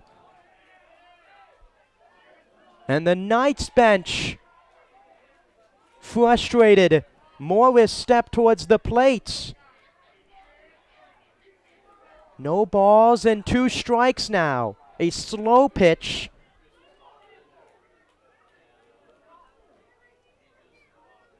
No balls, 2 strikes, and now the only coach left for the Knights, Dustin Slaughter, just going to come on, and it looks like get an explanation here from home plate umpire Marco Tallon. Head coach Justin Hill going to come out. And now he's going to come out and tell Morris really what's going on here and using a break on the field. 2 strikes, 2 outs. Really a bizarre series if you look at not only this game, last night a handful of calls that could have gone either way. A fair or foul call down the third baseline, multiple strikeouts, multiple balks. And the break comes. Hill returns to the dugout. Slaughter back to the third base coach's box. No balls, 2 strikes, 2 outs. And Henchy at third, and the 0-2 swung on, fouled off by Tone. Jake Tone, the catcher from Old Dominion University. His teammate at Old Dominion, Anthony Roscoe, starting the game. The freshman from Chesapeake, Virginia, and the 0-2 pitch from Morris swung on, fouled off. A breaking ball inside, a tough one to foul off from Tone. Morris looking to send his offense into a tie game into the bottom of the 11th. No balls, 2 strikes, and the pitch. Fastball fouled off to the left field side, and it remains 0-2. A thrilling game between the Steamers and the Knights in the 2023 PCL playoffs. Henchy at third with a leadoff walk, no balls and 2 strikes. And the pitch for Morris outside, ball 1. 1-2. An out pitch from Morris trying to get a chase from Tone. 75 pitches out of the pen now for Morris. And the 1-2. Swung on, fouled, straight back again. Tone working Morris on the hill. Jake Tone. Well, McDonough might have been catching the headlines the first 2 games. And here in the third, Tone quietly having a good series at the plates. Morris looking to retire him and strand another runner in extras. 1 ball and 2 strikes. And the pitch from Morris swung on, fly ball to left. Halstead on the run, and it gets out of play. Another foul ball from Tone.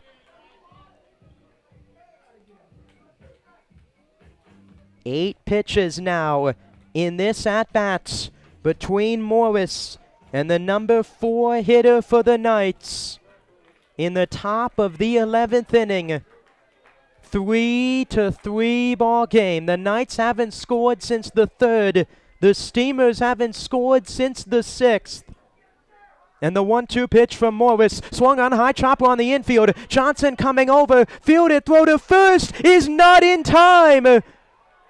Coming in to score is Henchy. Kirk stretched out, but Tone with an infield single, and the Knights have taken the lead. A high chopper, slow on the infield. And Greenbrier has taken the lead in the top of the 11th. And now Kenny Shadle to the plate, and the first pitch to him, a big cut and a miss. A walk to Hanchey. A single. A double play and an infield single from Tone as the 0-1 pitch is inside. 1 ball, 1 strike, 2 outs. Kenny Shadle up. He's 0 for 4 with 2 strikeouts, and the 1-1 a big cut and a miss. Kenny Shadle struggling in this series. Morris looking to retire him here and keep now the lead for the Knights at 1. And the 1-2, low and away. It's 2 balls and 2 strikes. Chris Morris coming in for Cole Taylor, who threw the first 6 innings. Morris in his 5th inning of work. And the 2-2, way outside. It's 3-2. 4 2/3. 3 hits, 1 unearned run, 4 walks, 6 strikeouts out of the pen for Morris. Looking to get 1 more out to bring his offense to the plate. And the 3-2, swing and a miss. He struck him out with an outside fastball. Morris gets out of the inning. A run scores on an infield single by Jake Tone. The Steamers looking to keep the game alive. Bottom of the 11th. Knights lead it 4-3.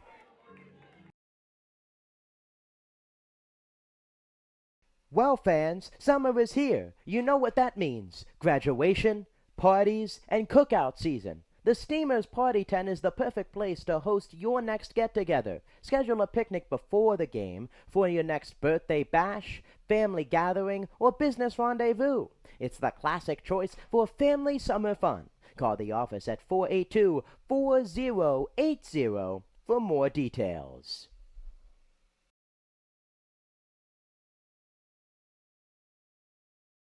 Is working with your propane provider a hassle? Then it's time to switch to Faro Gas. For easy and reliable service, Faro Gas offers quick delivery options, nationwide propane supply, online account tools, and a friendly team of professionals, all here to make your life simpler. Get started today with a price quote at ferrogas.com. That's FERRELLGAS.com.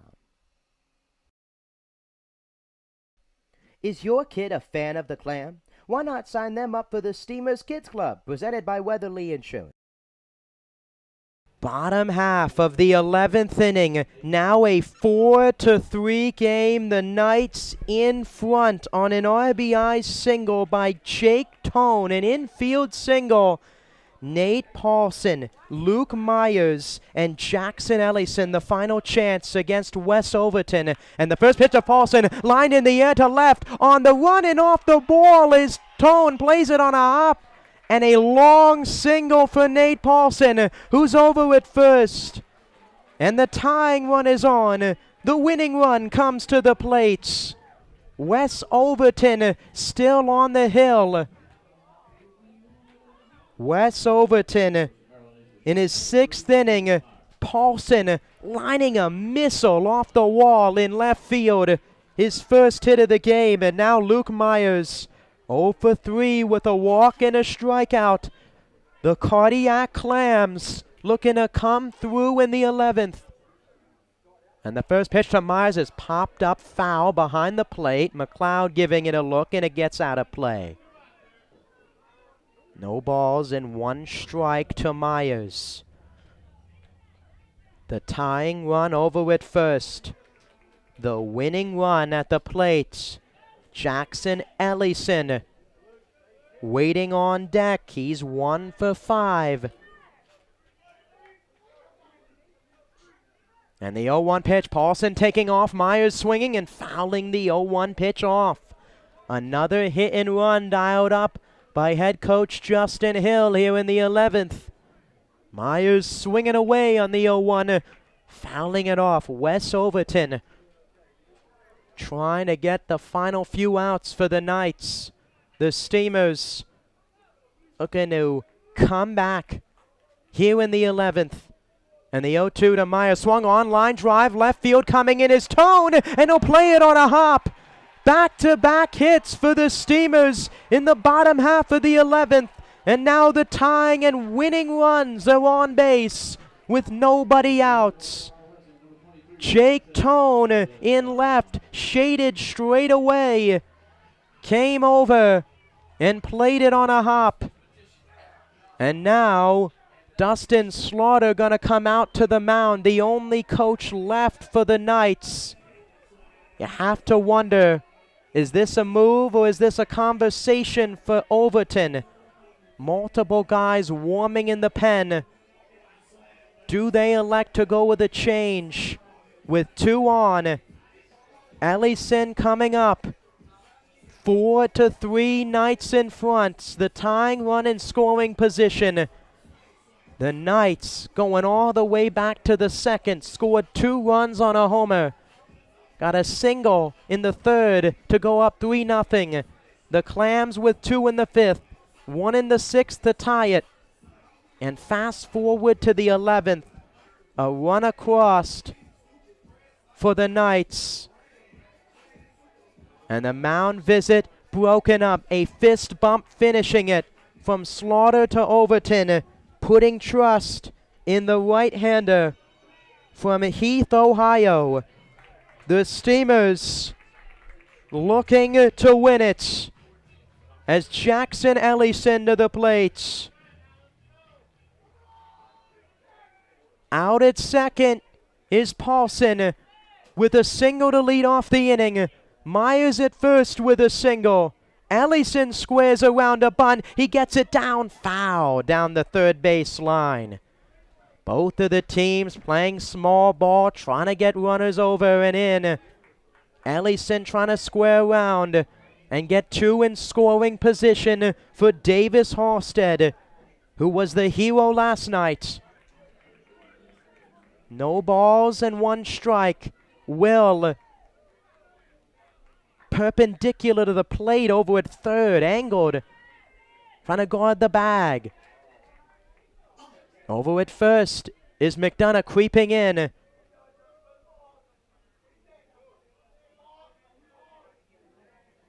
And the 0-1, Ellison squares, bunt popped in the air and it goes foul.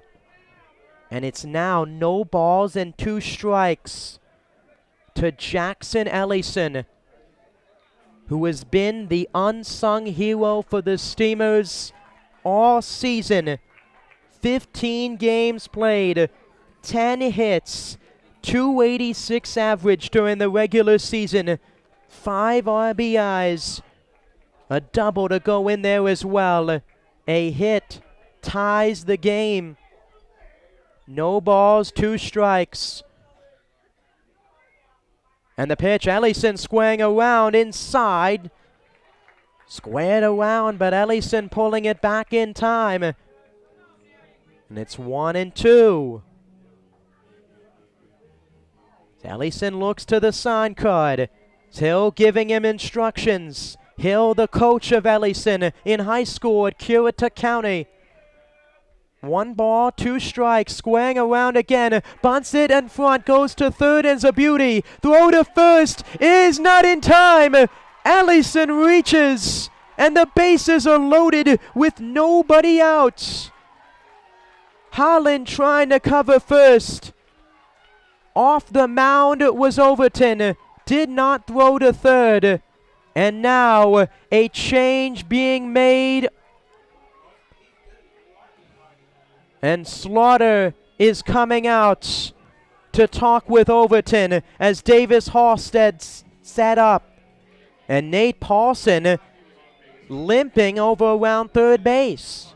Multiple occurrences happening here. Courtney Phelps and Emily Sullivan out to look at Nate Paulson, who has dealt with injuries before. He's walking around third.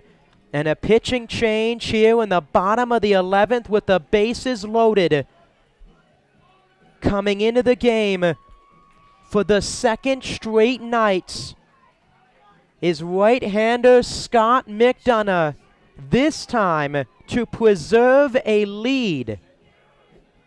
Kenny Shadle, the extra hitter, gonna come in at first. We're gonna take a quick break and update you on all the changes on the other side. Steamers, bases loaded in the bottom of the 11th, looking to come through.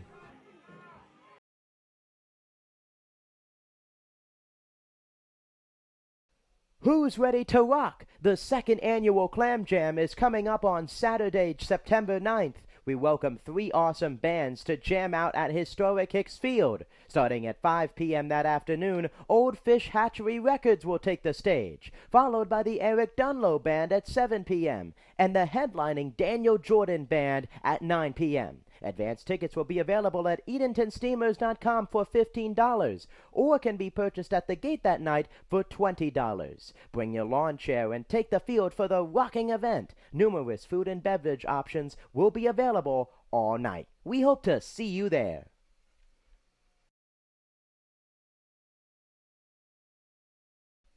Is your kid a fan of the Clam? Why not sign them up for the Steamers Kids Club, presented by Weatherly Insurance? Membership is free for all kids ages 12 and under. They receive 4 free tickets, a club t-shirt, a discount to baseball camp, an invitation to an exclusive meet and greet event with the players, and much more. You can visit EdentonSteamers.com and download a registration form today.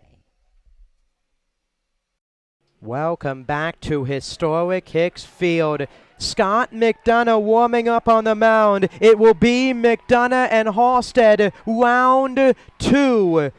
Here on Tuesday night, McDonough, an inning and a third given the loss, gave up a run on a bases-loaded walk. He's in here in a 4-3 game. Davis Halstead, 3 walks tonight. He's 0 for 2 with an RBI. The infield in with the bases loaded. Kenny Shadle now in at first base for McDonough. And the first pitch to Halstead, swung on, fly ball, foul. It's 0-1. Wes Overton, 5 innings, 8 hits, 1 unearned run. He's responsible for all 3 base runners, 3 walks, 4 strikeouts. McDonough is in to face Halstead in the middle of the Clams order. The 0-1 pitch. Fastball on the outside corner. It's 0-2. No balls and 2 strikes. Gabe Kirk, if the game continues, is on deck. The tying run at third. The winning run at second. And the 0-2. Swing and a miss, appeal to first. And Tolling calling the swinging strike anyways. A huge strikeout for McDonough. And now Gabe Kirk to the plate. Gabe Kirk up with the bases loaded. And 1 out. Infield is in. Kirk with a double, an RBI, and a walk tonight. And the first pitch from McDonough, swung on, fly ball left field. Tone on the run, and it is down, a base hit. 1 run is in. The throw is into the dugout, and coming in is Myers, and the Steamers have walked it off. Gabe Kirk has done it, and the Steamers have walked it off. For the second consecutive night, it's Steamers River Bandits in the finals again. Gabe Kirk walks it off in the bottom of the 11th inning. An error gonna go against Jake Tone, who was in left field, running to the wall. Could not make the catch. And that's how this ball game ends. Gabe Kirk is your clamtastic player of the game. A walk-off 2 RBI double to left. And the Steamers win it 5-4. They will move on to face the Tarboro River Bandits tomorrow night River Bandits, Steamers in the finals for the second consecutive season. Thank you for watching another presentation of Edenton Steamers Baseball on the Edenton Steamers YouTube page. Jacob Smedley saying so long. Next home game here at historic Hicks Field will be Friday night between the River Bandits and the Steamers. Final score, Steamers 5, Knights 4. Tarboro and Edenton tomorrow night at Tarboro Municipal Stadium. Jacob Smedley saying so long and thank you for watching.